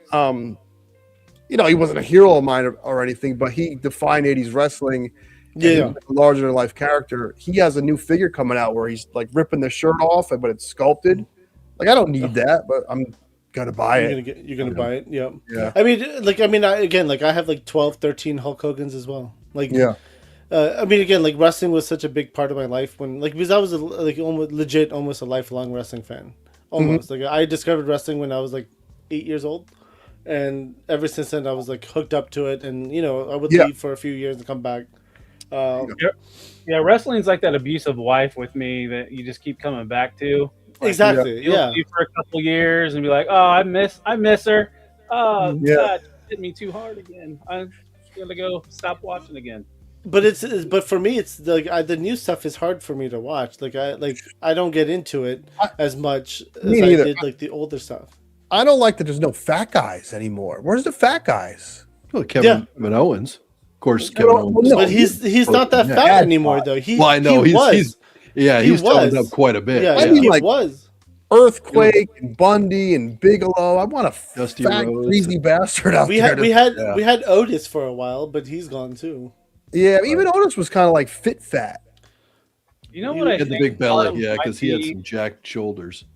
I think what part of it might be is we've seen these guys from like young dudes that were our age, and now they're all retiring, and it's like a sign of like us getting older and just can't get into the new stuff anymore. Don't get me wrong about that. What's his name? Dominic Mysterio. Yeah, I like him. He's a great wrestler. I think he's fantastic as a heel. He does a really good job. And I got back into wrestling a year ago, and he was like my favorite. Like he didn't have to he just do that fucking smug, and then people would just start booing him. It was great. I was like, this is best heat you could get from his perspective, right? He's supposed to be the villain. So he did a great job doing it, and I was like, man, he didn't even say a word, like not one word. Just want to punch him in the face. So that was fantastic. But it's just, I don't know. It's just a story. I just feel like all the storylines are like repeat and rinse, and it's just like I've seen this before. I don't disagree. But I love 80s and early 90s wrestling. I love it to death. Yeah, so 90s was my jam. Like the Attitude Era, NWO. Attitude Era, and that was just like must-see TV. It was incredible to be a part of, because if there was a storyline you didn't like on WCW, you just flipped right to WF, and there you saw Trish Stratus half naked, and you saw Goldberg streak, NWO. Exactly. It was nuts. You had everything, dude. Were so much fun. Each fucking show, you had the Nitro Girls, and you had Sable, Sunny. Yeah, it was amazing. Yeah, it really was. So, and then again, that's Sunny was doing behind the scenes. Good God, she was a hoe. Yes, she's always been a hoe, though. Let's just be honest about that. And to bring it back to the plastic, wrestling toys improved, and Toy Biz had the WCW line, and I had to have all them wrestlers that had they still had like the gimmicky action moves. Yeah. But they looked really, really good, and they were fun. And then Jax for forever had the WWF line, and I loved collecting those as well. Yeah. See, Jax did a good job with their figures, but I mean, everybody too. Yeah, and they were bulky as shit, though. That was the only issue. They had that bulky buck. Like even Andy Kaufman was like kind of jacked, and he should have been. Yeah, it's like, what the hell, dude? Right. Yeah, but they made everybody. Yeah, they did a good job with that. Well, who was it that did that line? The old LGN style wrestlers, like they got more up on the shelves at Target again. They're doing a whole new. They're doing, but I think Mattel's doing that, right? Yeah, but they're the LGN style. Yeah. Like I saw what's his name, Dusty, and Logan Paul. and then the Target exclusives or whatever have like the black card back where the rest of them. Okay. Which company brought out? This was, I think, like the early 2000s. The figures that actually sweat. You'd fill them up with water and they'd sweat. It was Jax. It was Jax. Was that Jax? It probably was. Yeah. Yep. I had all of them. They were so stupid and weird, and then I customized them. See, unbelievable. They were freaky as hell looking. I like that they were like big and weird and jacked and like looked like superheroes. Yeah. Mm-hmm. I think I turned one into the Hulk. I'm obsessed with the Hulk. That's awesome. Is it fair to say Hulk is your favorite? He's not like I guess. I think he reminded me of my dad subconsciously, because my dad would be this sweet guy, and have a few beers in him. The Giants would lose, and then you would see like wouldn't turn green, obviously, but he would turn like beet fucking red, and I'd be like, I better go play. So he was a Red Hulk. Yes, he was a red gambling Hulk. Damn. Now, how do you handle FOMO? Oh, not very good. Like all of us. I'm the asshole that hates the HasLab and pays like $200 more for it a year later. I've gotten much better. I used to buy every McFarlane release. Since his prices have gotten stupid, I don't buy every one. I just take a step back from it, and if it's something that's not going to complete something or something I truly need, I could pass. What's the last thing? I'm trying to think of the last thing I missed out on, and I'm like, yeah. Although the girl this is the problem with watching all this YouTube shit too. You'll have some figure that comes out, and everyone hypes it up, and you're like, I can't miss it. I got to buy it.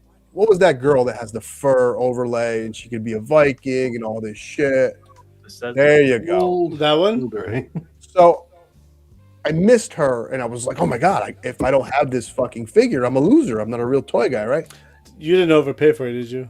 I'm not going to get her. So to answer your question, I just give it a week. I calm down, take a step back, look at the shit that I own, Lou, and I'm fine.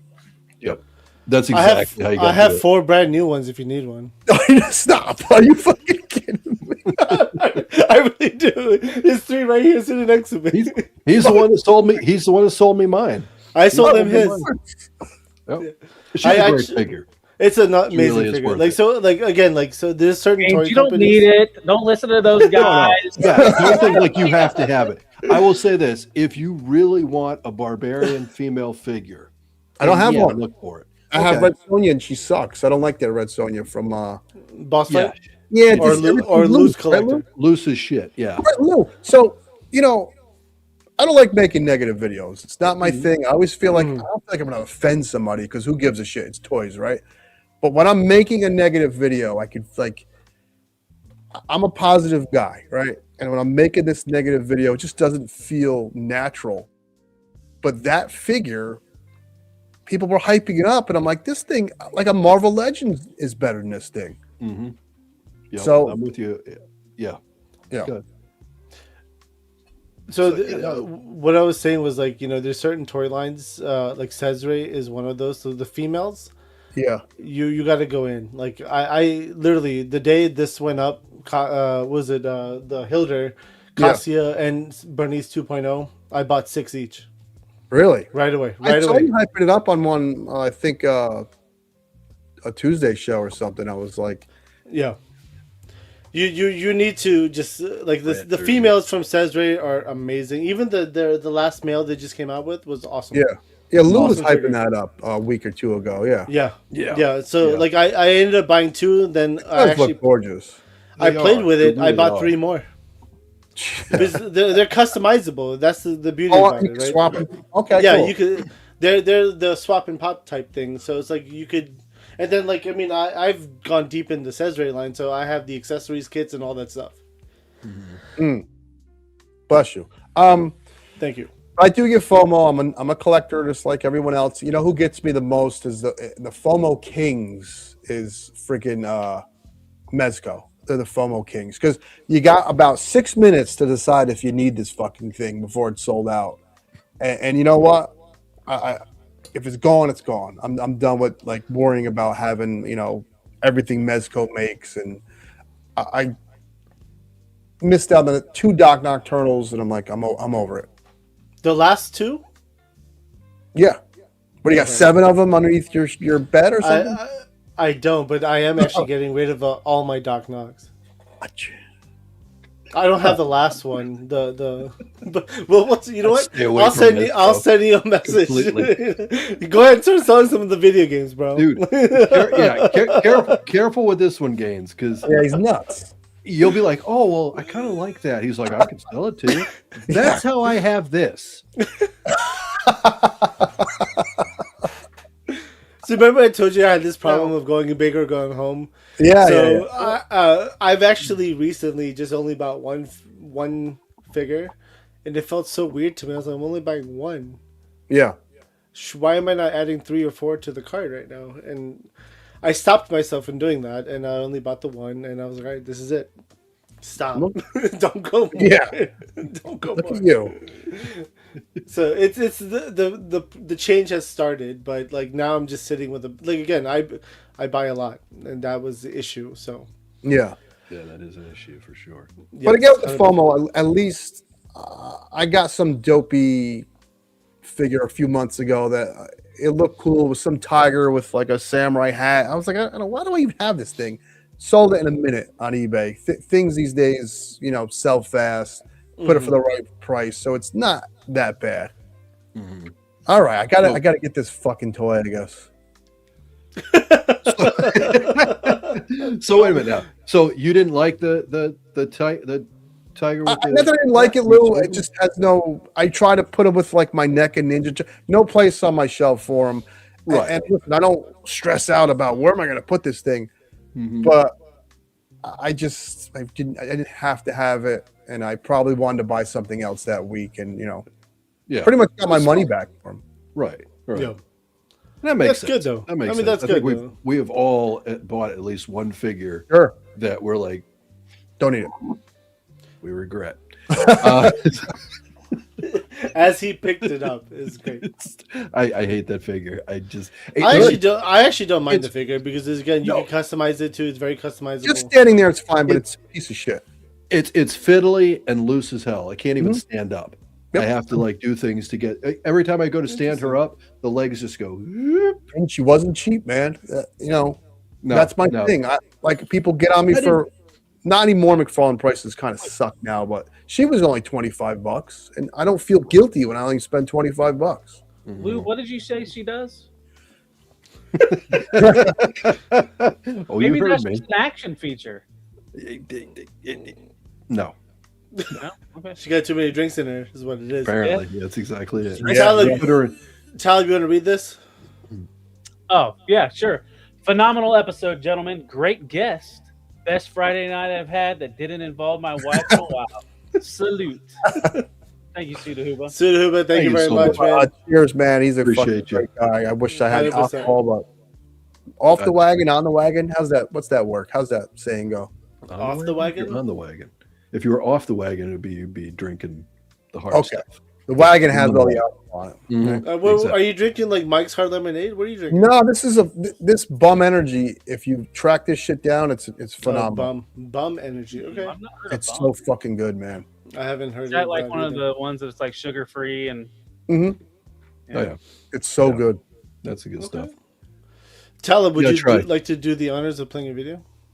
sure. I don't know Come on, what Tyler. you played. Hit a so button, hopefully buddy. it's not a, Hit a button.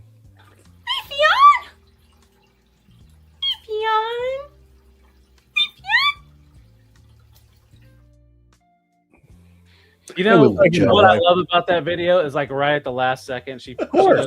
If I leg out of the way. I have a break Sudahuba, thank you. with my wife, but I gotta get her in some dopey outfit, man. She gotta- Have you not tried to get her in like the slave Leia outfit or no, I gotta just buy it and have her throw it on, man.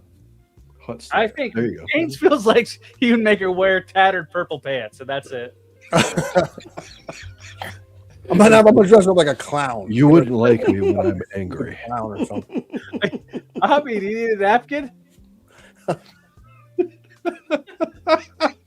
I'm good. I just got Hulk vibes for a second. Yeah, that was the reference. That's exactly it. Okay. Oh shit. Oh goodness. So going back to toys now. Okay. So FOMO, like when you miss out, you miss out. But again, do you end up flipping a lot of stuff too, though? In general, like you sell I call it my circle of life Circle of Life. Okay, fair because enough. I'm gonna go back into my hobby, and I don't get hung up on getting my money back. A lot of guys, I can't sell it because it's a waste of my money. If I don't get the same value back, I don't get too stressed out about that. Yeah. I'm in this hobby to have fun. That you can't stress out about losing money, gaining money. You just can't. So I get that. and I also sold a lot of my vintage stuff, which somebody said I was crazy for doing, but I can't display it all, you know. And Right. I'm having so much fun with Classified, and they finally started making the characters more or less resemble what they used to look like in the 80s. So why do I need a small bazooka and a big bazooka? You know, I'm fine with selling my retro stuff as well. My That's cool. reason Yeah. was I didn't want 40-plus-year-old plastic on my shelf that could be breaking. Right, and listen, that is a responsibility. I had all the Silverhawks mint, and I don't know what I did, what the magic was for me to not have that vac metal wear off. You didn't play with But them. I got like $60 a figure because of that. And those little things, easy to ship. Shipping was cheap. You know, I made like $600 off my loose Silverhawks collection. Yeah. See, that's smart. And the thing about it is, it's if you're not, like you said, if you're not displaying it, how are you really enjoying it? You're not. You're not enjoying it in a tub. You're not. Yeah. You're fooling there's yourself. somebody else. Right. Right. Yeah. You're fooling yourself. And especially, I don't want to get morbid here. You know, I'm getting older. I don't think that mansion is coming. For Christ's sakes, I had to put on a headset to pretend I was on a fucking yacht with girls, right? So, I don't think that mansion's coming, Lou.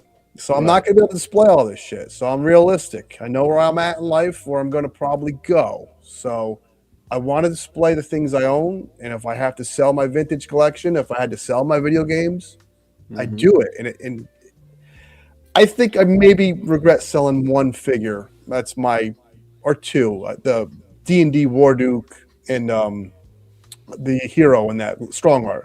The original ones?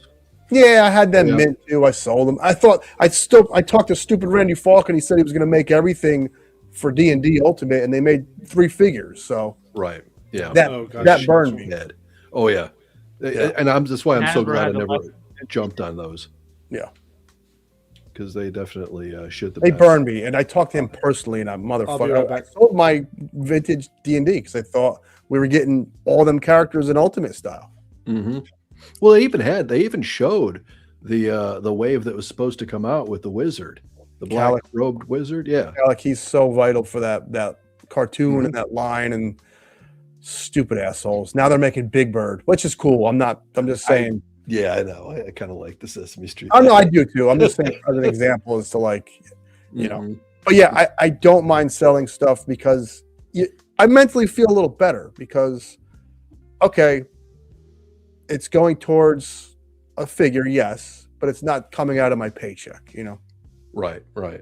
Yeah, no, that makes sense. And that's kind of what I have yet to dive into the whole selling side of things, but I really freaking need to. Because, I mean, I don't display any of my 1/18th, and I know there are people that would probably like to get their hands on some of it. And I'm like, well, fuck it, maybe I should sell this shit. Yeah, it's sitting in buckets, or I've got a whole case, not case, but like a huge tub of all 1/18th Star Wars, sealed. What year? Anywhere from Power of the Force through the big early days of the vintage collection. Okay, like the original run of vintage. Yeah. And just various stuff that just I bought doubles of or whatever because I thought, I really want it. Like we were saying, when we were younger, it's like, oh yeah, well, one day I'll have a place where I can, put them up on the wall and perfect humidity. Yeah, I'm sitting around going, well, I've lived here now for almost 20 years. Yeah, I think I'm probably going to die here. Yeah, so be realistic. Yeah, right. Exactly. Right. So it's we do what we got to do. So maybe the video games selling that stuff, Lou.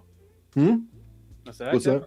Look into selling that stuff. Once you start selling things, then it's just like boom, boom, boom, getting it out. Dude, that's what's happening right now with me. It's just like I sold some. I took pictures. I found some stuff in boxes yesterday, and I took pictures of it and put it on Instagram, and it sold. Most of it sold. I think I have 2 koi fish left. And I was like, the Mezco's need to move. Figure that koi fish get you kicked out of a show. Yeah, well, just don't call it a guppy. You'll be fine. I love that. I think it's actually a good figure. It's a good, I have one in my personal collection, but I didn't need 5 of them, right? So, oh, you have more? Yeah, I have two more right now. Damn it. I gotta go, guys. I'll see. Are you going over to But- Hobby? No, don't come over. The Hobby Express. No, I'm gonna stay away from but Hobby. but If you guys mentioned mansions and putting all your stuff, you should check out Jedi Ben's garage. oh, definitely. Yeah. Jedi Ben has a. He's got like the ultimate man cave. Really? I get. He's got like a barn. God bless It's a him. barn, yeah. Some people, what carbon scoring has like a secret layer to his freaking toy room, right? Oh, Does I it haven't really? seen that. Yeah, I think carbon storing, you push like a freaking hole in the wall and it opens up into like this staircase that goes into like some. That is Yeah, amazing. It's wild. Wild. It is. Yeah. Well, you know, Jedi Ben's got, I believe it's kind of basically like a barn. He came on open mic night and was just kind of showing what he was doing. And it's a huge room. That's And awesome. he's got this thing. He's got like, you know, Star Wars style panels on the walls. Like, Yeah. So it's like you're as if you were in the Death Star or something. Wow. It looks beautiful. I got to check it out. It looks amazing, yeah. Yeah. And he's got a lot of stuff in there too. He's got R2D2. He had a Darth Maul like life size, Yeah. which was really dope. Yeah. Well, you know, the wall behind me kind of changes every once in a while. And I still play video games. I don't play games at a desk. I'm old school on the couch with the big TV. And, you know, games, if I'm online and a match is over, you got to wait a few minutes for a match. Or if you're playing a game that has a loading screen or a cutscene, I love looking over at this wall and just seeing, you know, the things I love. So, yes, that big toy room is awesome. The toy garage is awesome. But I do spend most of my time with my ass plopped on this couch. So I like having my favorite toys close to me, you know, in vision. Makes sense. Yeah. Yep. I mean, dude, I spend mean- most of my time in this room because Yeah. I work in this room too. So whatever that's nearest and dearest to me, it Yep. comes in here versus upstairs because. I mean, even like in my man cave, like I have to keep like I can't watch. I have a TV in there. I can't watch it at high volume because my kid's sleeping in the next Yes, room. life gets in the way. Yeah, my kid's sleeping in there, and like you know, he'll hear the TV running, and then there's a problem. Yeah. Yeah. Yeah. I am single and have shitty decor because you walk into my house and you see video games and toys immediately. Hey, my house is You know not Martha Stewart easy living when you walk in my house. It's fucking. Oh, you you're in the chat. when you walk in. There he is. Yep. I got to check it out, man. Definitely. Yeah. Definitely. So yeah, sell some shit. Circle of Life. Enjoy it. Pose it. Put it on your shelf. Paint it. That's kind of what I do, man. No. So you said painted, so you customize. Yeah, you just Yeah, I love fiddling with my figures. And now you have so many avenues to 3D print a head you don't like, to do a repaint. Not every figure, that'd be kind of wacky, but You got anything nearby? so McFarlane made a guy called Grid, and my GameStop had the ugly platinum one that's like this shitty green color, and I repainted him to look like I'll grab it. Okay, all right. Suda Huba said, Abi, do you work in the same room you have toys? That's impossible for me. I work from here, dude. Like, this is my office, right? I work in this room, and it's amazing. Just because, like, when I have fucking calls, I mean, one of my customers is the NBA, right? I had a meeting on camera. They immediately were like, looking in the background. It started a conversation for 25 minutes. It was great.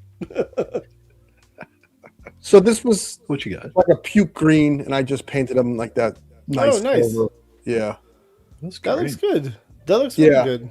And then remember he made Fire, and she was in that weird translucent green, like powered up DC character. I made her look more like the regular powered down version. Okay. Yep. So getting that skin tone to look fleshy over that. See the translucent arm? Yeah. Yeah. That's the way the And you whole can- figure was. Okay, and I can see that you even put some flesh peeking out on the arm, right by the sleeve. Yep. That's cool. Yeah, that looks That's good, man. nice. It looks very good. And my baby, I don't want you to show you my ass. I don't know if it's that kind of show. Well, you know, it can be. What time is it? Oh, baby. This is my baby. This is my favorite this is probably my favorite action figure, and it's a custom. And I don't, is it a Hulk? It's a Hulk. Fucking Hulk. Who knew? Who knew? Lou Ferrigno Hulk. That looks dope, I've though. seen your video with that. Yeah, That looks really adore good. this thing, man. that is awesome, dude. And this was the Gamerverse Hulk that was peg warming at GameStop. Yeah. 3D printed head. I painted it. I got a Mego shirt, ripped it up. I don't know. I have a real hard on for this thing. I love Lou Ferrigno. I met the guy. He's kind of a weird guy, but he was nice to me on that day. Love that show. That show holds up. So yeah, customizing is therapeutic too, man. If you have a stressed out day, some bullshit going on, even if you suck at it, because you might not be good at it at first, it's so fucking good, man. It's so fun. Yeah. I agree with you, man. I mean, dude, I don't have the patience for it or the willpower, to be honest. I own like, I mean, realistically, I own like so much paint and brushes and all this. I bought all of it just because I was in Mythic Legions. I wanted to do all this painting and all that stuff, but like I can't leave that shit out, so I have to put it away because my kids will get to it, and once my kids get to it, it's on my wall. It's a wrap. It's all over the place.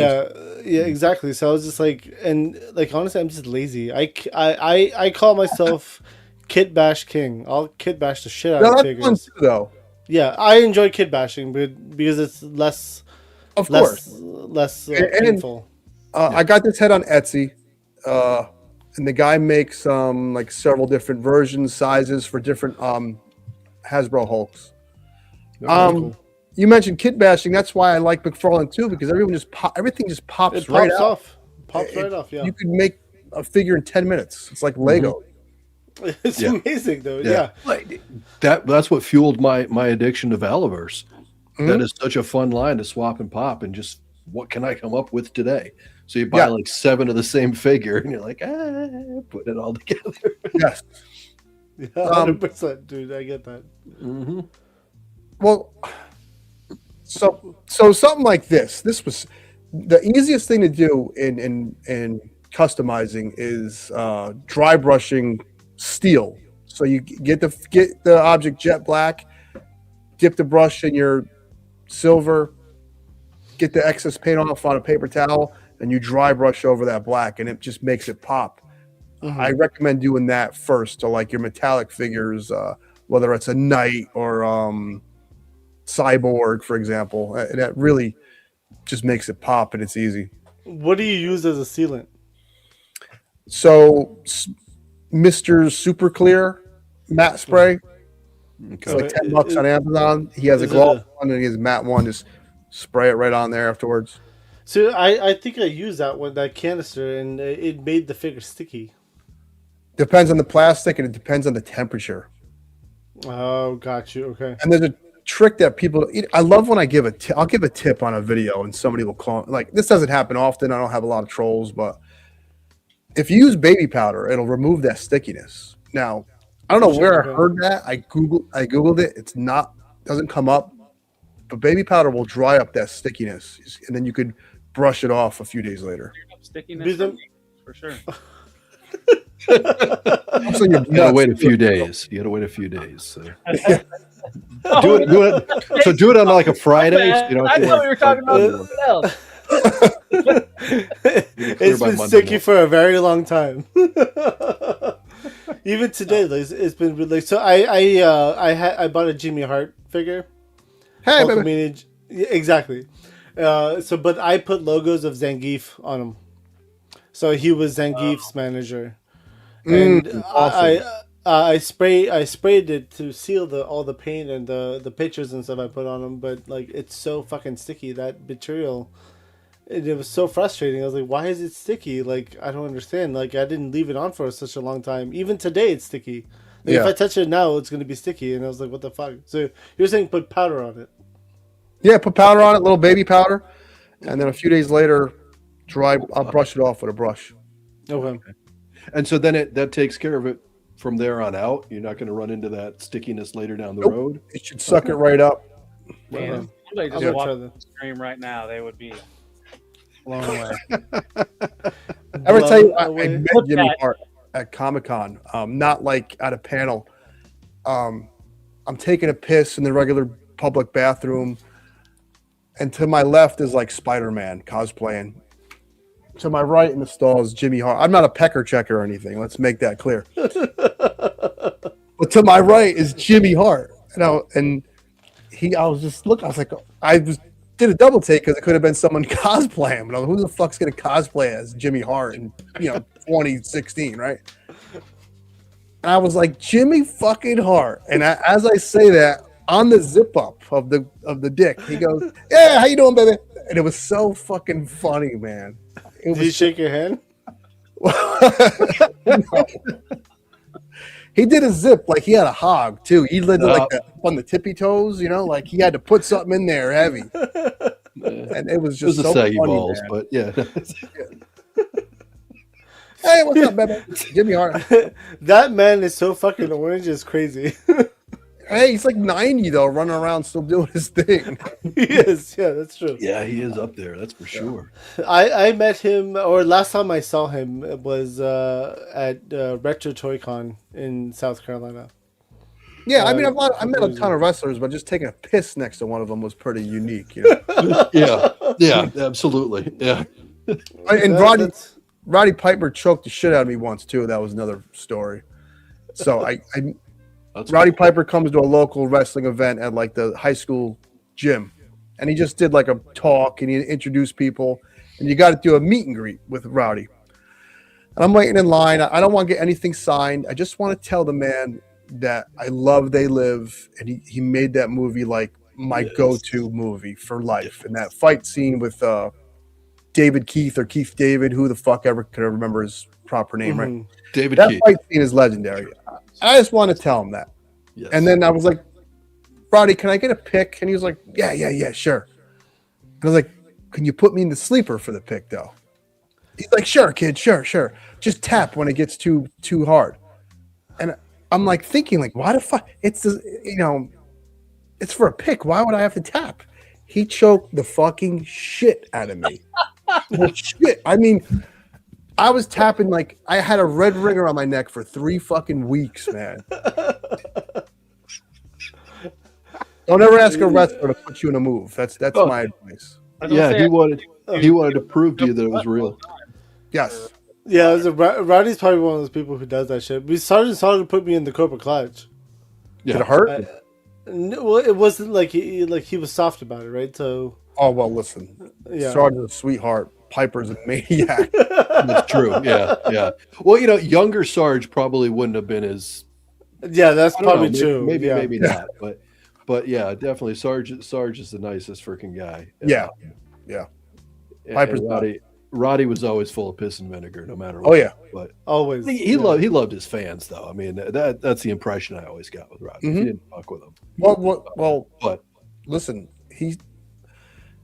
I don't know if he got paid extra for that, but the meet and greet was part of the ticket, and the ticket was like $10 to see. I saw Kurt Angle versus Samoa Joe.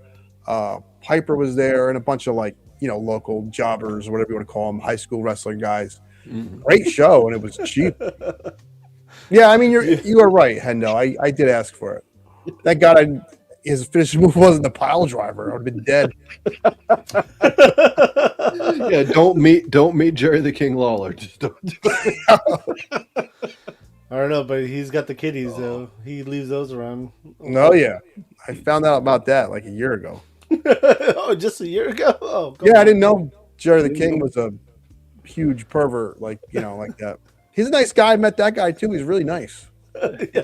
Where have you been, Gabe? Him screaming puppies every night when Trish Stratus was out there. No, I know. But those are of-age women. I didn't know that he was like picking girls. And then there was the cat. What's her name? The cat, Stacy the cat. That was his wife. Carter. Yeah, that was his wife. Stacy Carter.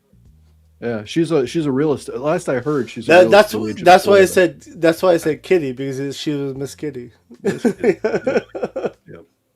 That was his wife. Yeah. Yep. You know who else is a real estate agent? Rick Steiner, in your area. Yeah, Rick Steiner's buy a house from Rick Steiner. You can buy it from Rick Steiner. One-face gremlin sells houses. Yes, dog face. Yep. He grew his hair like he's got his full hair now, and he doesn't wear his headgear. Well, like a whole new man. You mean his business card? He's not wearing his headgear. That's I know. And he doesn't bark at you. He doesn't bark at you either, ever. like, if I bought a house from him, I'd be like, all right, we got to make a video and please bark at me. Does he have a slogan? But nothing finer than buying a house from Rick Steiner. You gotta send that to via email, dude. Yeah, oh, yeah. Nothing finer. I'll tell you, if I sell my house, I'm looking for Rick to see if he's still Hell yeah. doing it for sure. Oh yeah, he's not asking Scott to appraise that house for him. Yeah, Papa no. Pump ain't appraising no house. Well, he and his brother Scott had a number of Shoney's around here as well, which are all dried up. They closed them all, but they had a Shoney's franchise where they had like, I think he owned like 2 or 3. What's a Shoney's? Shoney's is like Dude, what's how do I the describe smorgasbord? it? Similar to a Denny's. Okay. Similar to a Left, Denny's. right. Yep. Similar idea. So it big for their breakfasts. Travelers used to go to Shoney's all the time. The wrestlers in the southern area loved Shoney's back in the day. If you read some of the old some of their old books, there were a lot of them talking about Shoney's. So yeah, Scott owned a number of them here at one time. Okay. So yeah, and Kane is a Gotcha. mayor now. Yeah, Kane's a mayor of Knoxville for a while.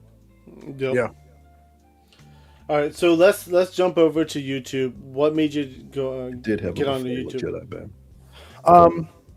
So it's funny. I've been on YouTube in one form or another since about 2009. And I had a channel with a friend making stupid short movies, horror movies, fake commercials. And every once in a while I would do a toy review just to flesh out the channel. Did you guys make a Mentos commercial? Close.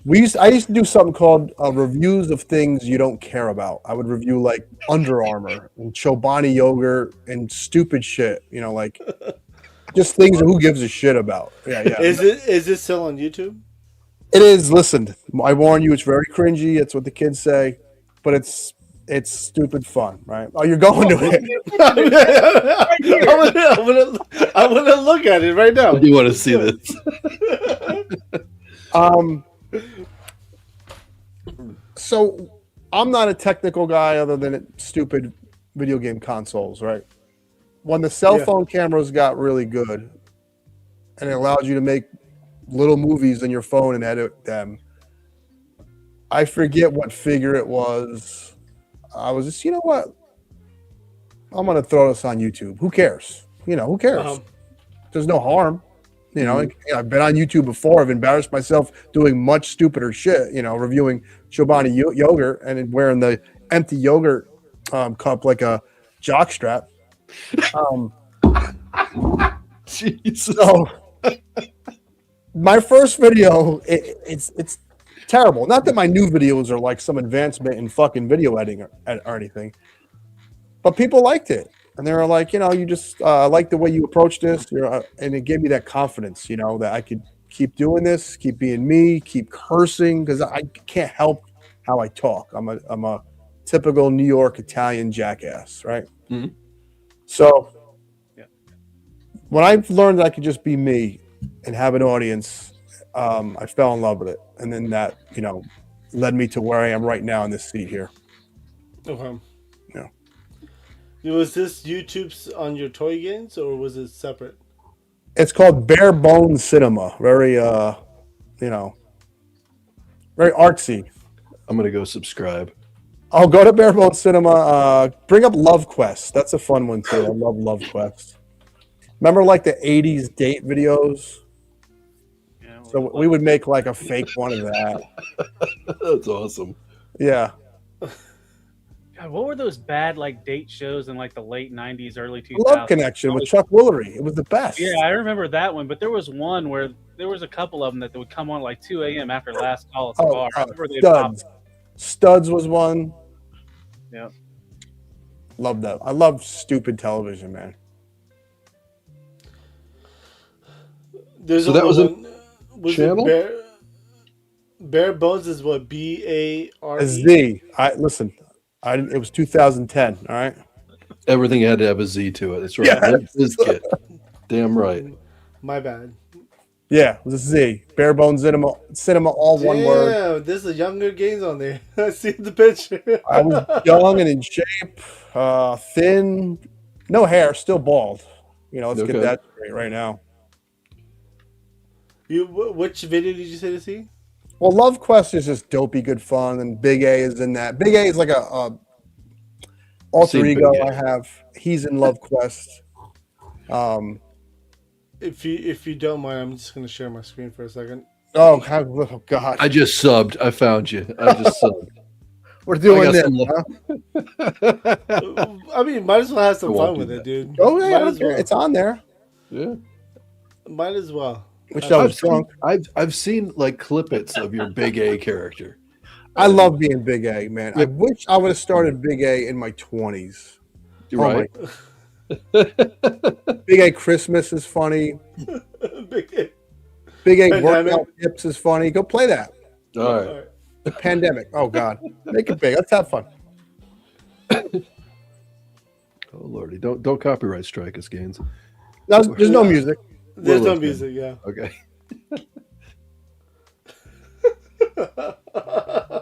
Do you have the volume turned down, Avi? I don't hear it. I muted it. The no volume from so copyright doesn't hit. Well, you said there's no music. Yeah, there's no music. There's music on here. It's like the editor makes all his own music, and it's not monetized. Do you hear anything or no? I don't hear anything. Well, I hear it. I love being this character. I can let do me whatever I want. reshare. Let me reshare. 1 second. Okay. I just realized I'm trying to listen in by going closer, but fuck.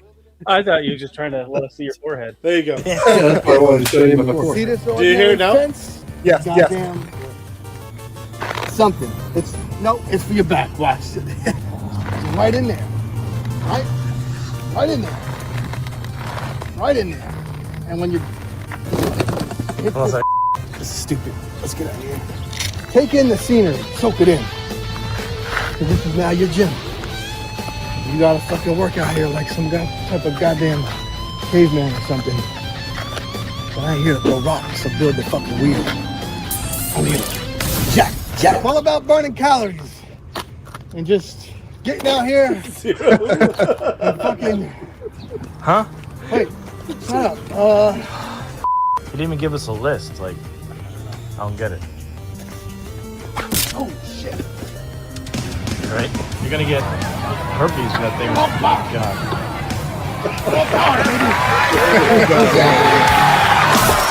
See that bush? You know what you can do with this? Idiot. Fuck this fucking outside. It's ridiculous.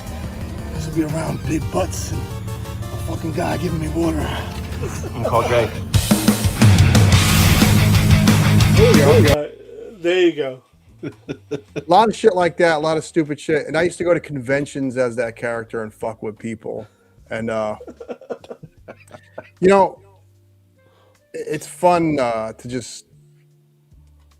I wasn't myself. I could do different things, talk in a different way, and I loved it. Yeah. Yeah. I mean, you were playing a character, right? Fun. Like that's Yeah. really what you were doing. So it's cool. I mean, that's a lot of fun, though, man. I mean, I get that. Shogun saying, "Damn, nice hair." Yeah, I wish. freaking real nice thing. And the horror movies are a little more detailed. Like the guy who edits the horror movies is actually really talented guy. He's a drummer. He was in a band called Gizmachi, which toured with like Ozzy before. Okay. So he bought this rig of a camera, and he just loves making horror vids. So I'm one of the only people that is willing to do all this stupid shit with him to make these vids. So Yeah. there's about 10 horror films on there, and if you go deeper, there's weird, stupid videos on there. If you're stoned or drunk, go on Barebone Cinema and just go down the rabbit hole. I'm telling you, you'll have a good time. Again, like the fact that you're doing all this is pretty dope. Because again, Yeah, you were out there. Huh? Not monetized. We never chased a trend. We never wanted it. We just did it to make each other laugh. Just for fun. That's Yeah, shits and giggles, yeah. man. That's what's. I have a literally real all problem. about Like, say you can sing, right? You have a talent for singing. And if you make money, that's fine. But I don't like when someone sings and they think they're entitled to making money. It's like, why can't you just sing in a church or karaoke and just enjoy the fact that you have this gift to sing? Not everything needs to have a monetary value to it. Right. Well, you'll find if you chase far enough on the whole music scene, as far as trying to chase a career out of it, you'll find. I was talking about this the other day because I was in a band for a long time, and we were pushing to try to get a signed contract, signed with a record label. Yeah. And we watched there were a couple other bands that got signed, and we watched everything being taken away from them. Mm-hmm. Everything. So they had no rights to everything they did was Right. now owned by the record label. Right. And when you find that out, it's a harsh reality. Sure. That will slap you in the face. So that, yeah, absolutely. So if you're going to chase that, keep that in mind. You could, to really get that success, there's a very good chance that you will be owned by someone. You lose your soul. You lose a part of like why you got into it in the first place. Now, listen, if you can make money doing something you love, of course, that's the dream. Sure. But I always just, with the YouTube, I don't want to ever get something for free unless it's someone who likes the channel or something, because I don't want to feel compelled. I got to give it a good review or I'm not going to get it free again. That word that people hate for some reason in this is shill, right? Right. Now, if you made it to where you are a shill, then you've done something right, in my opinion. But you're also doing a disservice to the collector, because if you have to give something a positive review, it's not good for the person spending that money, No, I agree with you 100%. You Yeah. have to be upfront about all the figures you buy. Mm-hmm. All the toys that you review, you have to be upfront. Yes. At least it's a service, right? Like, because again, if you have access to it, you have it in hand before someone else does. Right. You need to be upfront about it. Like, hey, Right. this is what I like. But again, it's your opinion, right? That's how it works. Right. It's what you like versus what you don't like, and Right. you should be honest about that, because again, it trends both ways, right? Some people will be like, well, I like this part of it, and it's like, great. More power to you, bro. Like, it is what it is. Absolutely. Or something like, hey, like, I was questioning all these things, and you hit all these spots, and I love the fact that you talked about this, because it made my decision to not buy the figure or to buy the figure. So Right. Absolutely. Yeah. 100%, man. I think being upfront and honest is definitely the way to go. Yeah.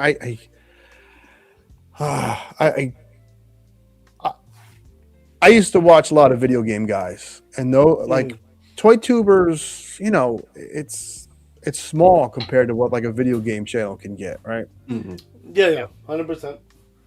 And right now, the video game landscape is all about negativity, hating the game before you even, hey Billy, hating the game and shitting on the game, even though you never even played the game. And I really despise that. You have 500,000 people that might not buy the game, and now that company might go out of business because you're making this channel based on this negative aspect of gaming, and I really despise that. Yeah. You know one thing I noticed, because I watched a lot of, like, at one point I was watching some like Fortnite streamers and just guys like that, like they were popular streamers. They would hop from game to game, whatever was like the hotness of that week. And a lot of times they would talk about gambling.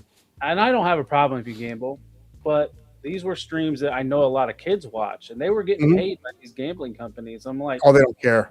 man, that is a line that I don't think, especially knowing that they have kids that watch them, to talk about gambling, because like all these loot crates and shit that are in games now that they've tried to do, and then like Europe has nixed it to where they're not allowed to do it. It's so predatory. Oh, it's the worst.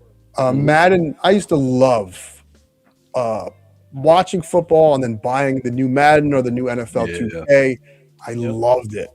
And Madden Ultimate Team, which is where you buy a virtual card and that makes that player better on your team, has ruined that gaming franchise. And it is basically gambling and what's called pay to win. If you have more money, you can get the better cards.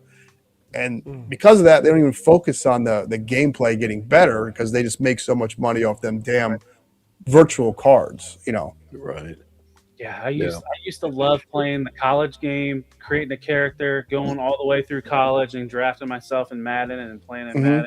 Yeah, it's Wait, you could take a college game and draft it to Madden? At one point you could. I don't know now because college That's game an EA thing. They were fighting likeness rights. Oh, Right. that happened. Yeah, okay. Now college players get paid, so they brought the college game back. Yes. But yeah, you can create a character in the college game, go through college, and then draft yourself. And Yes. Wow, that's that's crazy. cool. Yeah. Dude, the I last love about that. college game I played was, I think, 17, EA Football 17 or whatever it was called.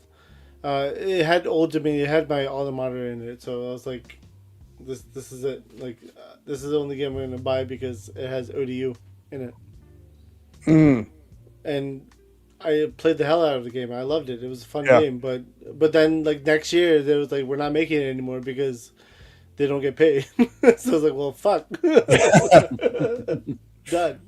They finally made another one. I guess it's good, but EA kind of lost their soul and their desire to make quality sports games.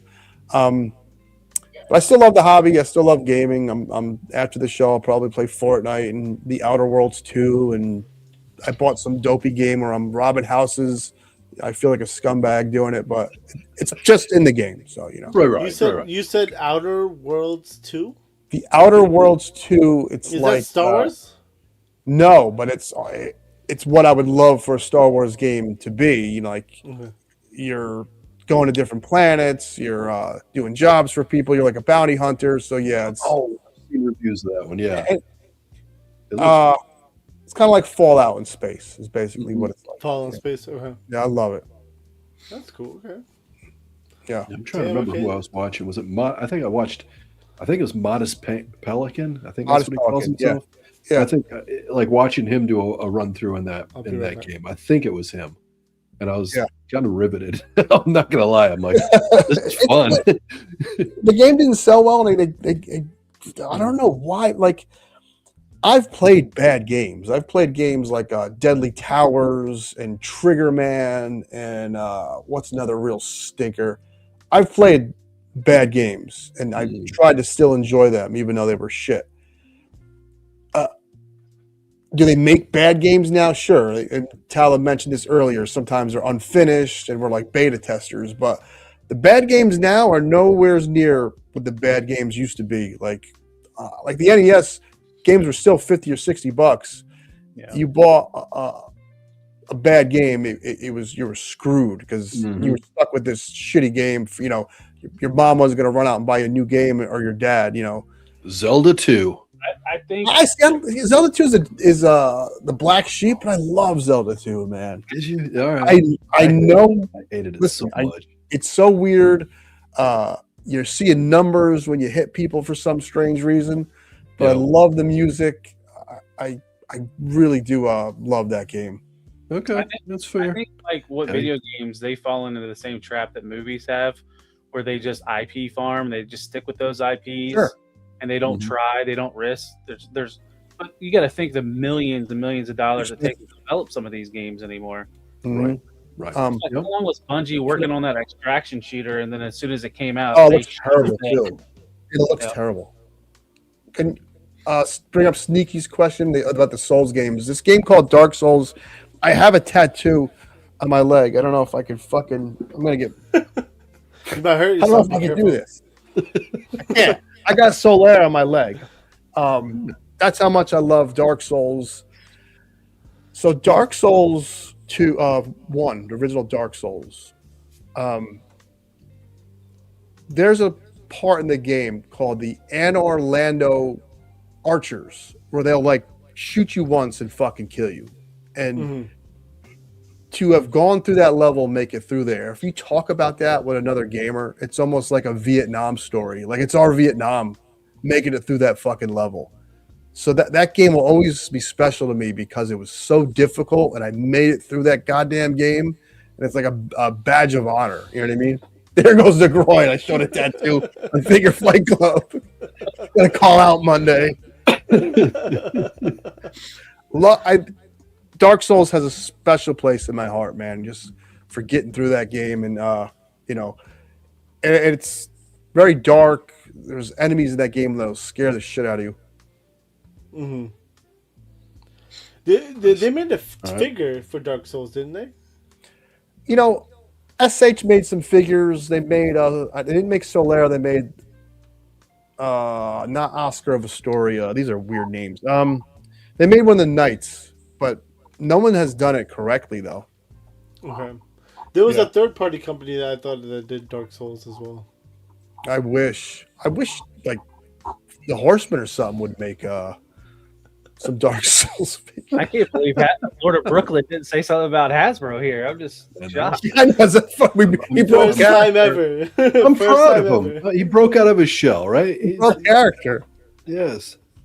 My goodness. So Dark Souls, Souls games created its own genre for it's kind of getting played out now, but when Demon Souls, the first one came out, there was nothing like it. It was like the combat was different, the style of gaming was different, where it was like precision, like sword strikes, and you had to use a shield and a stab if you were in a hallway, because if you didn't, your sword would like hit the wall. So you got to like stab at people instead of striking, and it felt very unique and different. And that's what I love about games. Every 10 years or so, you get this new genre of gaming, and it's just like everything old is new again, so to speak. Right. You know? Yeah. Well, yeah. I mean, even side scrollers started having a comeback, and those are ancient. Time. Yeah. Yep. Big time. And kind of recently, and that's kind of amazing, honestly. Yeah. Because we've come so far. They brought the Turtles beat 'em up game, and then everybody else emulated it. Jumped on, yeah. Yeah, you're getting. There was a GI Joe one, and there was a recent Terminator one that's incredible. Yep. Okay. Yeah. And what's wild is seeing like the younger generation getting behind that. They're like, "Ooh, this is cool." I'm like, "That's what I grew up with." That's what you grew up with. Me and my daughter beat the Ninja Turtle game together, and it's just like she doesn't even care about Ninja Turtles, and she was asking to be April and Casey Jones, and we're beating up Foot Clan. That's is it this crazy memory of like we're not in the backyard throwing footballs to each other or anything, but it's like for me it was really cool. It was handing the torch down, and now she's upstairs playing games as we speak. Right. I mean, that's awesome. I mean, listen, doing anything with your kids in general, it's something memorable, right? Like I've been ripping packs with my kids every night for Pokemon. Yeah, and they absolutely love it. They get so excited about it, and like they know every night's a Pokemon rip night, and they're all about it, and like it's memorable for them, right? That's really what I'm going for is the memorable. I want them to remember, like, hey, being a child was fun. It was fun ripping cards. It was fun, talking about Pokemon and all that stuff. And I absolutely love the excitement on their face when we get this card that's like 70 cents or $150. Wow, that's awesome. Like they don't know the difference because they won't, but it's different. And leave that card up. Yeah, exactly. They won't know the difference, but like they have a blast, and that's what I get excited about because they're having fun with it. That's great. That's great. It's like I made the mistake. I play with my son Fortnite all the time, and one night I was streaming and he was playing with me, and now he asks all the time. He's like, "Dad, when are we going to stream?" I'm like, "Dude, we can't always stream. Yeah, we can play." He's getting like a little streaming bug in him, and I'm like, "Yeah." Listen, I streamed with my older son once, and when he made the random ass comment, I didn't expect it. Like, hey, put it in the chat. Should I open this pack and put all the cards in there? I was like, I looked at it, I was like, who the fuck taught you that? Like, what? Who are you watching? So Markiplier is a YouTuber who started at like 14 streaming games, and now the guy just made like the #1 movie in America funded through his YouTube channel. So you never know where this can go. So I encourage my daughter to not to stream yet. You know, she's young. Yeah. But I like that she's kind of like wants to be home playing games. You never know what it can lead to. You know, You don't. Much different times. Yep. That's what I'm saying. Like, the times have changed a lot, especially with technology and AI and all this other stuff. Yeah. It's like there's a whole new possibility. You don't have to leave your house anymore. Yeah. It's overrated anyway. Before you guys hopped on me and Gaines were talking about, I was bringing up, there's a dude that wears an overlay as a peanut and has 1 million subs. There's the highest viewed YouTubers and Twitch streamers right now. Damn. Yeah, it's different times, and there's so many people that are watching YouTube and Twitch and people streaming, and they want this one-to-one connection because the bar scene isn't what it used to be 20 years ago. You know, a lot of bars are closing. A lot of people don't drink as much as they used to. So I don't know if it's because they don't have the disposable income, but people are home. People are watching YouTube. People are connecting like this. So. I still embrace it. You know, we at the beginning of the show we talked about how things change and they're shitty. You know, I like this. I think it's awesome. You know. Yeah, I'm with you. Whole Bondi for sure. That was definitely one of my goals to start doing this streaming shit is to meet people that are like-minded. You know. Yeah, it's great. You know, did I have fun in them bars in my 20s? Sure, but. You know, when we were young, you know, I mean, for me, the whole goal was this. Like, this is like a mini con, is what I call it. When you go to a convention, you hang out with people, have drinks, and chit chat about toys and all this stuff. And this was the purpose of it. Yeah, this is like every fucking week we're having a mini con, just through the internet and YouTube, and we're chatting about toys and having fun. Yeah. And the open mic night for you guys, if I could turn the tables here and ask you guys some questions. Every Tuesday you do open mic. Has there ever been a guest where you're like, what the fuck, man? Like, that just completely either, you don't have to name names, but either they derailed the show or they said weird shit or that they kind of like, crossed the line, and you have them fears of it happening again? They made me the co-host. Come on now. Damn, Lou beat me to it. Hey, fucking Lou, man. We made Lou the co-host. So I mean, shit. It's small mark, but I mean, honestly, realistically speaking, we put the rules out, and I am very quick to hit the boot button. Yeah. Have you had to? No. That's the best part about it. I have never had to. Like, when people have internet issues, then I'll boot them just because of internet issues. But no one has been disrespectful. Sure. Because again, their face is on screen too, right? Like, that's really the biggest thing. That's probably. I think that's a big part of it. Because most of the time, it's like I'm not gonna really invite you on if you're not gonna show your face. To be honest with you. That's smart. That's smart. Like realistically speaking, like, unless you're having massive like lag issues, and then maybe, but realistically, we're not going to invite you on if you're not going to have your camera displayed. Goose is volunteering his tribute. You could go ahead and Goose. Yeah, this guy right here, Goose. I don't know. Goose every fucking week. Goose shows off the biggest hauls, and it's crazy. I was a part of one of those. It was like 6,789 figures. And it's like, I was keeping count. But wait, crazy. There's more. I know. He just kept going. I was like, God damn it. I think going. Because I got to get up early for work. And so when the show started at 9, it's tough for me. But I was in here watching your show when he was on. And even my wife, who she loosely pays, she knows everyone's names. She hears the shows. Mm-hmm. She yells from the bedroom, "Is that the same guy still?"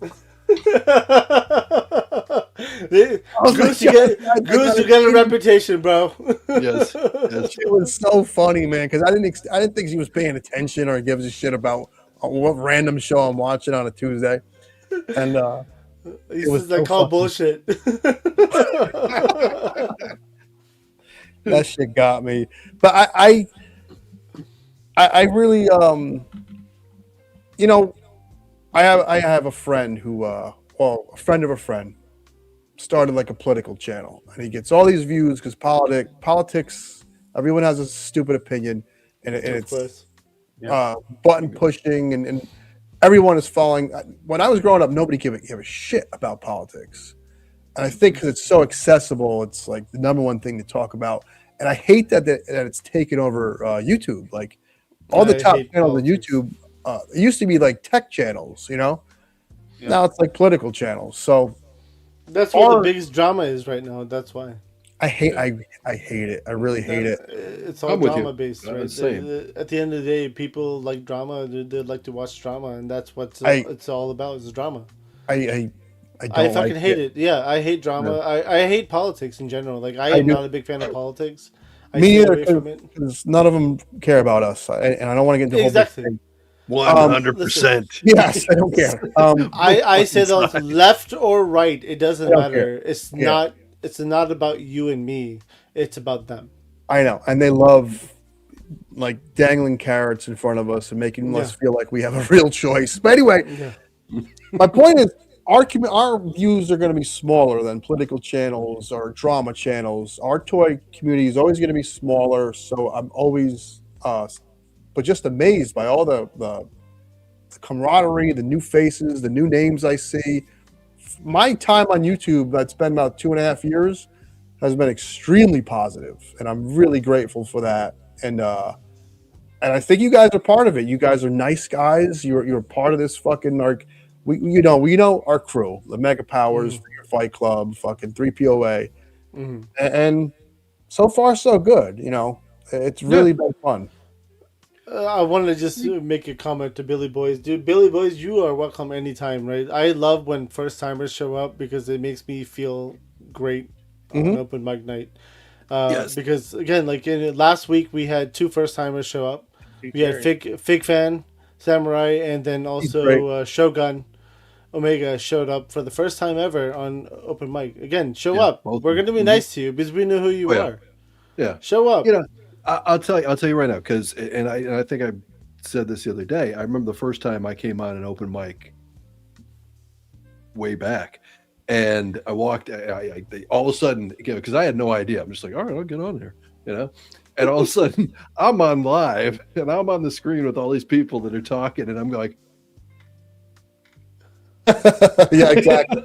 I had no idea, and you know, a lot of you guys were, you know, every week and whatnot, and I was always, you know, in the chat but never on screen, and I froze, 100% froze. Sure. And they're talking about stuff that I didn't know, but then when they kind of gave me the floor, and J-Mac was one of the first ones. I told you this the other night. Kind of gave me the opportunity in the floor, and I had no idea what to talk about. But everybody's so welcoming. Everybody was cool. Nobody cared. Nobody was judging. No. You know, it was mellow. And then over time, you get more comfortable because you get to know each other face to face more or less. Yeah. And things kind of flow. It's fun. But yeah, you come on screen, nobody's gonna give you shit. Derek, whenever you get that break from the family, welcome on anytime, dude. Yes, 100%, Derek's always here. Always. Absolutely. Always. Mm-hmm. No, again, like the whole purpose of open mic night was to bring a group of collectors together and have fun talking about toys. It's different. It was supposed to be about. I mean, it is, but not supposed to. It is about. Listen, all walks of life. We collect different things. That's the truth behind it. Yeah. But that doesn't mean we can't nerd out together. And let's fucking nerd out. Have fun with toys, right? That's really what it's all about. Mm-hmm. And that was the whole purpose of open mic night. Have and fun it with needs you guys to buy other stuff that you maybe not thought you wanted to buy.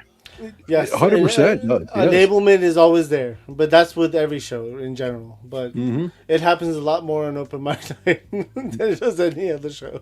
It has. Figure Fight Club crew. My wife just walked in. Good evening, Mrs. Gaines. Hello. Hi. Cook me dinner. Make me a sandwich. Damn, bro. I'm afraid of this woman, actually. Is she Italian as well, Gaines? She's Italian, and she's short, and she's feisty, and she used to fucking work out and do one of them stupid things you used to do, burpees and drop sets and all that bullshit. I don't know. She used to fucking be jacked. You know, right on. I know I used to wrestle and shit, but you know, women have like leg strength that you know is shocking sometimes, and you're like, what the fuck? Oh yeah. The Friday show, very similar to our show, where we had two hosts just kind of like leave on us, and it was just like the rug came out from under our feet, and it was an adjustment. And Abby, you two are great. Was that transition? Were you worried? Were you not worried? Were you taken back from it? Did it piss you off? What were your emotions when like? Are you referring to Brandon and Max? Yeah. Yeah, so Brandon, I already figured, right? Like, I saw his distance happening a little bit. I knew it was coming to that time. Yeah. Max was more short notice, to be honest with you. Like, it happened. I mean, again, it was unfortunately political, and that's what sucks about it. Like, it turned political, and I didn't like that because I fucking hate politics in general. Yeah. And realistically, he wanted me to go politics route, and I said no. It's not. It's never going to get you anywhere because. I mean, listen. Like again, I liked Max a lot, and I really do still today. Unfortunately, he did not like my answer. He blocked me, and that's my choice, right? I mean, I stuck to who I am, and that's really what it is today. And I like that you. I watch all this stuff from afar. I watch it all. Not that I'm some fucking drama queen, but I could see like when things start to happen. You know, I could see things unfold before they unfold, right? So you had like a little troll experience, and I love the way you handled it. You took pride in it. We leaned in, of course. We have to. I mean, fucking. Oh yeah. Fucking Elite Legend, 100%, 100%. So fun. I mean, come on. Right. I will say this about Elite Legend: people can like him or dislike him. He's a screwball, but he is entertaining, man. The guy is entertaining. You got to give him. I mean, it depends what you call entertaining. I know. I mean, he's out there. You might not be what you like, but he's a personality. So listen, I love talking to Elite Legend about wrestling because, like, me and him hit home with wrestling, right? Like, we had that old school wrestling thing. We talked wrestling, but he likes politics a lot, and I'm not a big politics guy. He loves to be a heel with it, and that's I mean, that's his shtick. That's his shtick, right? I mean, to be honest, he's a troll. He's a troll. That's his shtick, and he's a troll. More power to him. Yeah. He called us. He went after us, and more power to him. You did the smartest thing by saying it was funny, and you said, "Fuck it, I own up to it. We're going to be the fucking giveaway king." We are the fucking king. We are the king of giveaways. Or in reality, we are. And you have 7 Pandoras underneath your fucking desk. Let's fucking go. Speaking of giveaways, we're doing a giveaway tonight on members only. We are, absolutely. But you know, and the thing is, like this show. Yeah. The thing is, some of the things some of it was I got to give credit. It was funny. Yeah. It was entertaining. It was like some of the things I'm like, I got to laugh about that because I can't take it seriously. Yeah, it's not a personal shot, you know. It's just whatever. You handled it perfectly. I almost felt like he was secretly promoting me in a way. What? I mean, I was like, "Yeah, bro, come on, promoted." Yeah, he's calling me out. He's like, "They give away shit." I was like, "Hell yeah, I give away shit. Let's go." That's what he was doing, though. In reality, he was promoting me to his crowd. I mean, I mean, I know he took jabs saying, "Oh, we have like 30, 40 people watching or whatever," and I was like, "Listen, I've been around for a year, 1 year at that time." When he's throwing his jabs, he's been around for 6 years, 7 years, and we're 2 times less than you. That's fine. I'm okay with that. I don't have growth through time. You know, growth through time. Listen, the fact And that I not have two, 3 people watching me today, I am happy about that. I have 10 people watching me. I'm fucking happy. Yeah. This is again for entertainment. This is for me having fun, having shits and giggles with toys. We're talking about toys. This is not real world experiences. This is not about life drama and all this bullshit. I will you could ask fun Lou. side of life. You could ask Lou. You could ask Talib. I will tell them very straightforward: do not attack people. That's your number one rule of Figure Fight Club. You do. And then not Talib attack. attacks You me. don't even have to tell me. Motherfucker. Yeah, but in reality, like I even told that to Max. Yeah. You don't attack. You never attack. If you have issues, you talk to me first. Talk to me first before you attack anyone. We'll talk about it, but you never do it on air. No, that's the quickest way of getting booted from me. Like honestly, because that's retaliation. Again, and we're all grown adults. One second, I want to do Bootstrap 670 for the 199 super chat. I watch these shows to get away from politics, dude. I fucking agree 100%. I hate politics. This is not my space. This is my fucking toy space. This is not for politics. This is not for drama. This is not for bullshit. This is. I go to Facebook for the bullshit. I go for Instagram for bullshit. Fucking Facebook. So exactly, I agree. You can open up Facebook and see everyone making like a caricature of themselves, like doing their hobbies, and they go, "This is fun. Everybody's doing this dopey thing, right?" You'll go on an hour later, and everyone's arguing with each other over politics. Like, that's what I'm saying. Cartoon people. Exactly.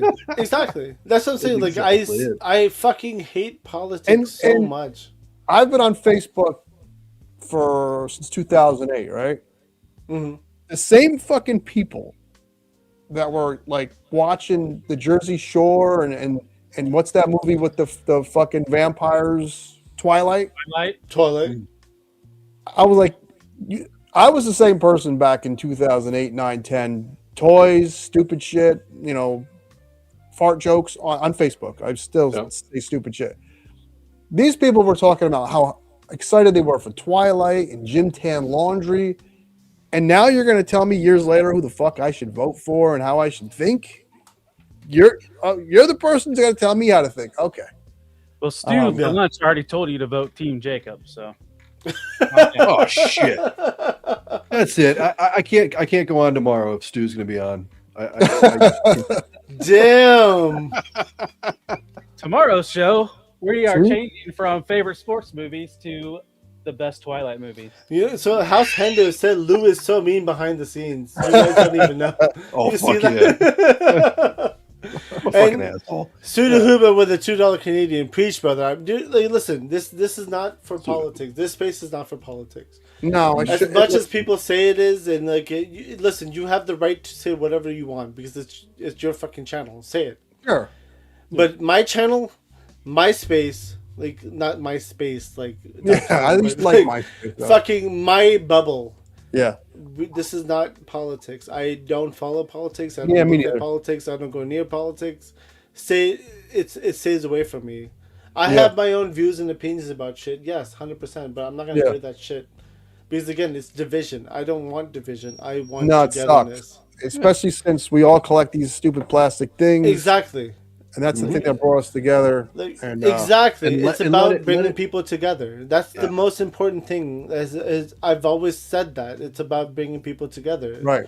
Open Mic Night has been about bringing people together of all different walks in life. It doesn't matter about your political beliefs, your religious beliefs. It doesn't matter about your race, gender, all that bullshit. It doesn't matter. It's about, let's talk toys. What do you collect? Let's have fun. And to add on, the whole reason I came on to started, even coming on to Figure Fight Club, and then tried to, beg Abby for a spot. You didn't beg. No, I didn't beg. We got to know each other, and talk things out. But my point is, my whole reason for doing all of this stuff, watching Gaines and Jerk every week, watching LP, watching all you guys, watching Jersey come up, watching Zakanin come up, Mikey, and just kind of enjoying being in the chat. And my whole purpose of this is to make friends with other people who like to collect toys. Yeah, like to collect action figures. It is that fucking cut and dry. 100%. I am not here to make money on YouTube. I am not here to be a star. I am literally here in hopes of making some new friends. Cool. Simple as that. You know what I mean? It's that simple. I agree. And for me, for the most part, that's happened. Yeah. And, just, you know, it's weird times. We don't need to make it weirder and more difficult, you know, when we have this hobby that's still fun. And I guess I'll leave it at that. There's one more thing I wanted to mention. You know, speaking of Twilight, so do you think all those single people that got their giddies from Twilight then became bored 10 years later and needed 50 Shades of Grey to... Oh, they did. Those same people loved. That was another one. That was 2018, 17? 13. 12, 13. Yeah, 12, 13. I know because my ex-wife was obsessed with it. The first one came out. Yeah. Stupid 50 Shades of Grey bullshit. They had the boring sex life. So they needed 50 Shades of Grey to get their fucking rocks off. Oh yeah, you're you know. And meanwhile, I don't want to get a tangent here about fucking ladies. They say how men are going on. I can promise you, there's nothing boring. But you're reading the book where they get slapped around and choked and like. I thought you didn't like men that were mean and treated women like shit. Wait a minute. Yeah. Very strange. Thank you, John Battle. 50 Shades of Games coming soon to YouTube.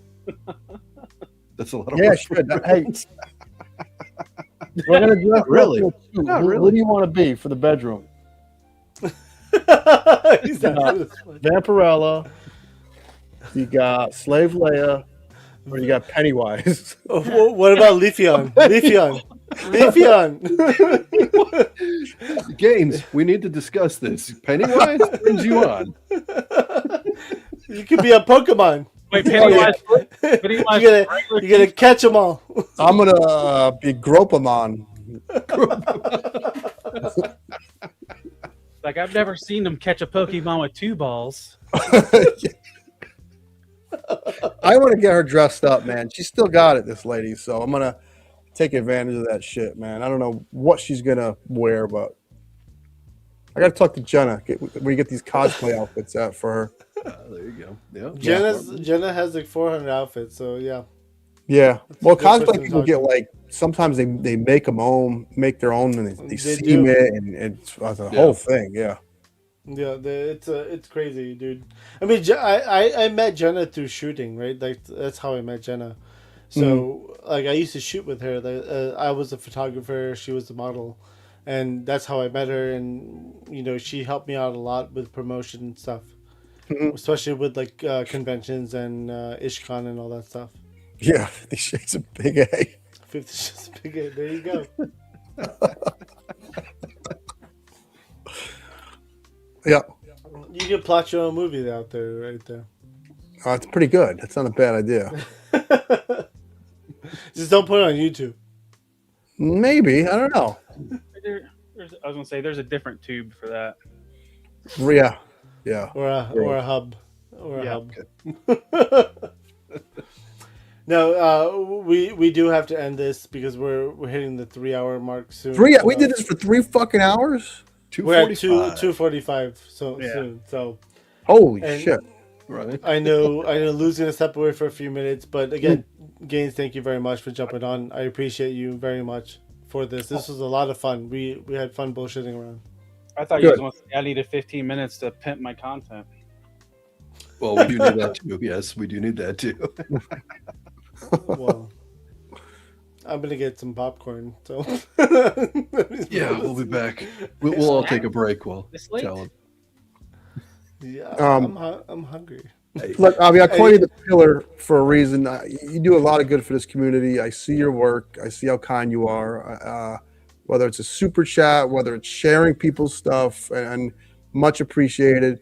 And Talib and Lou, you two guys are great.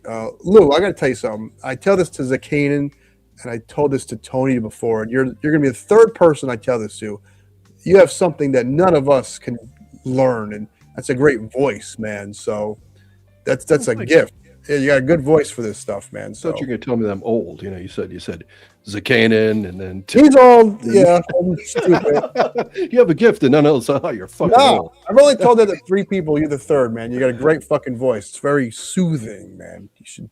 Thank you. It's on paper. It is soothing, though. Yeah, I agree with that. It's a fucking good voice. I got nothing. I got dick and fart jokes. You got good dick and fart jokes, my friend.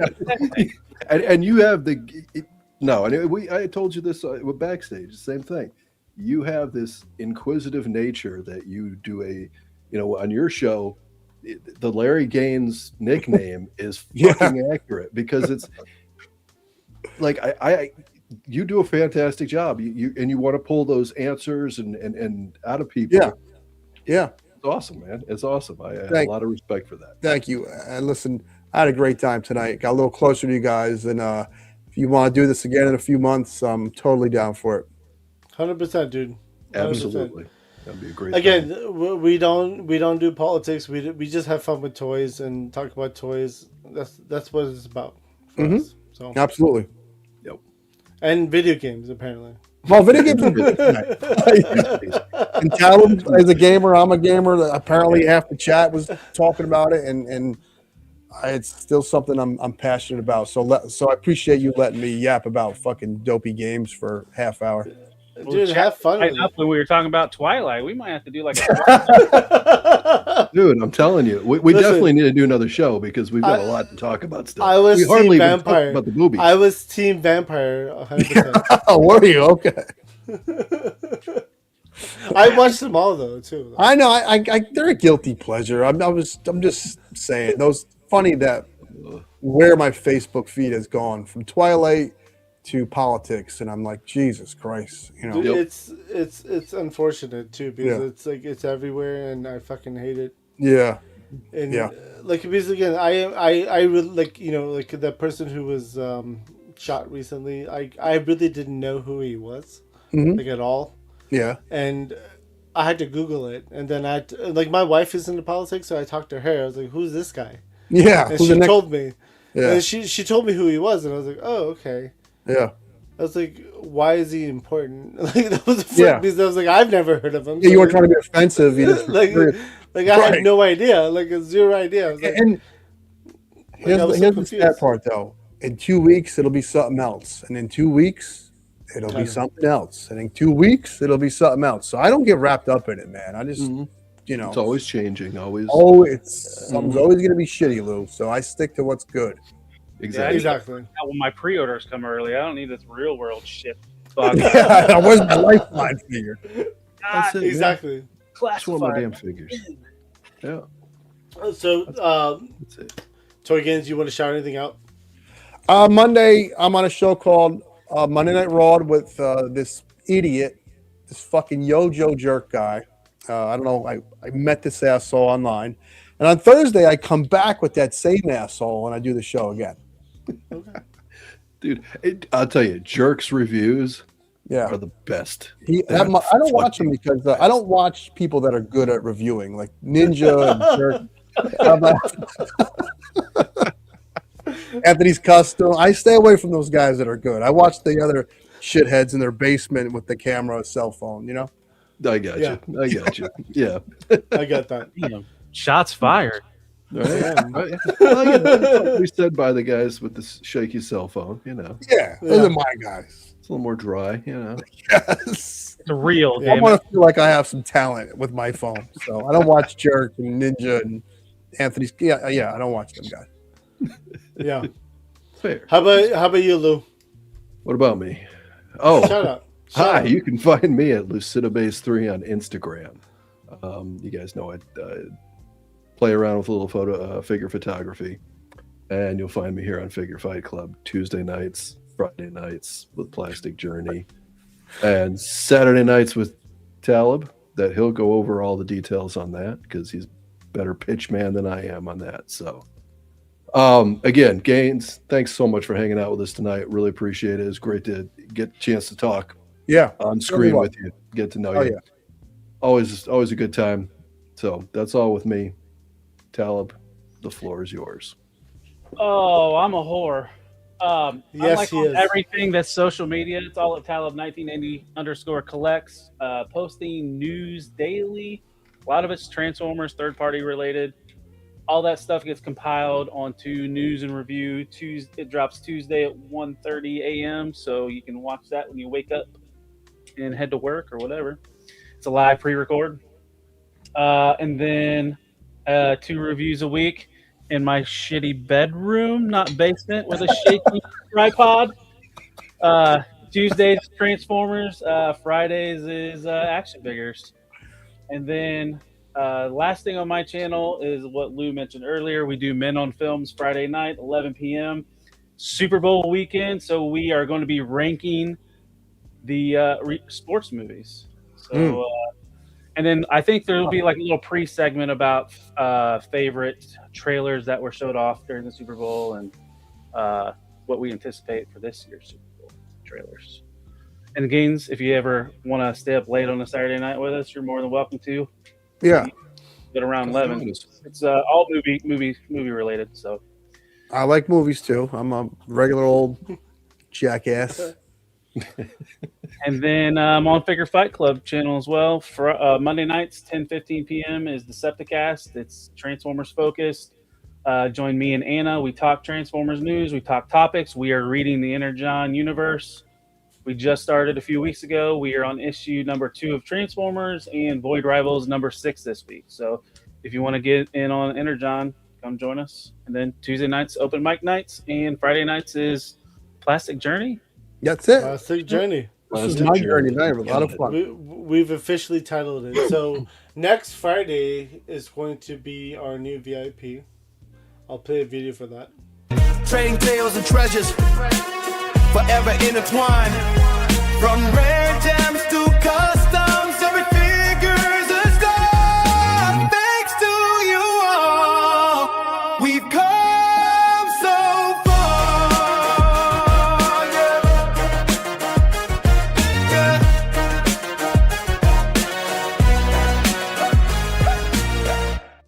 Yimber Reviews Everything will be our guest next Friday.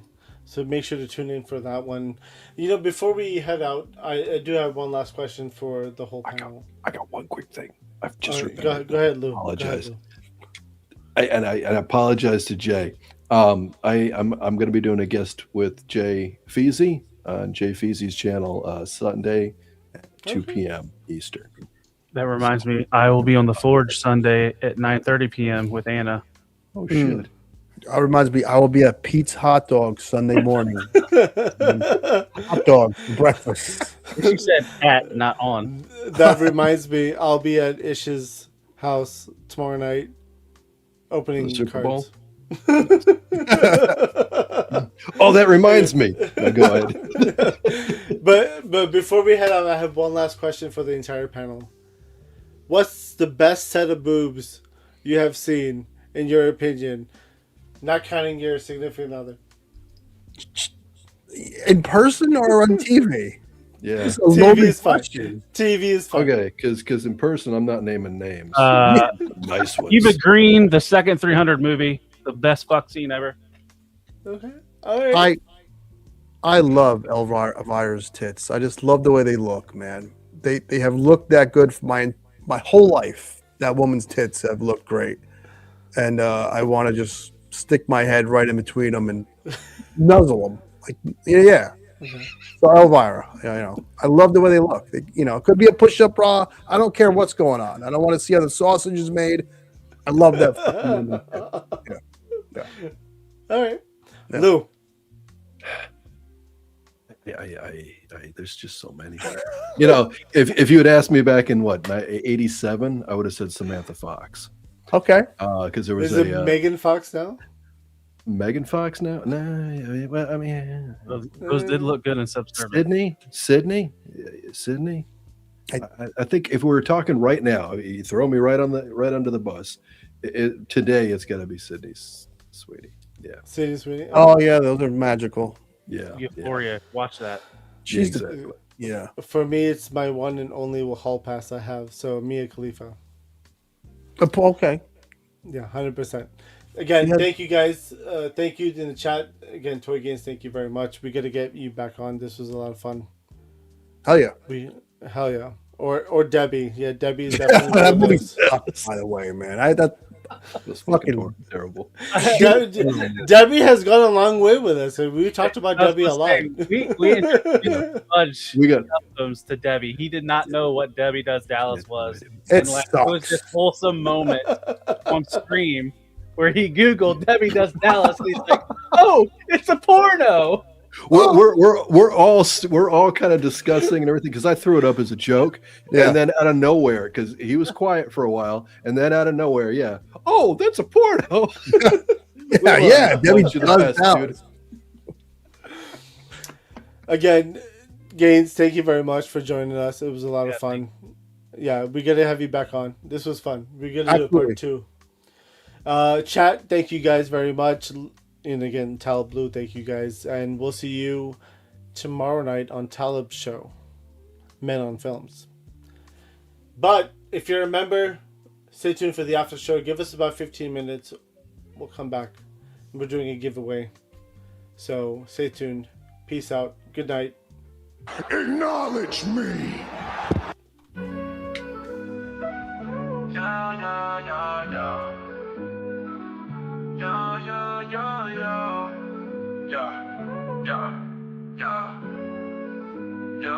As we wrap up tonight's fun, the figures in talk, so we've just begun. Join us next time for thrills anew. In the world of Figure Fight Club, it's all for you. Make sure to subscribe and smash that like button. See you next week on Figure Fight Club, stay strutting. This isn't goodbye, it's just a see you later. In the meantime, go check out another creator. So keep your figures on display until we gather here someday. Remember the tales and the laughs we shared. Here at Figure Fight Club, you're treasured and cared.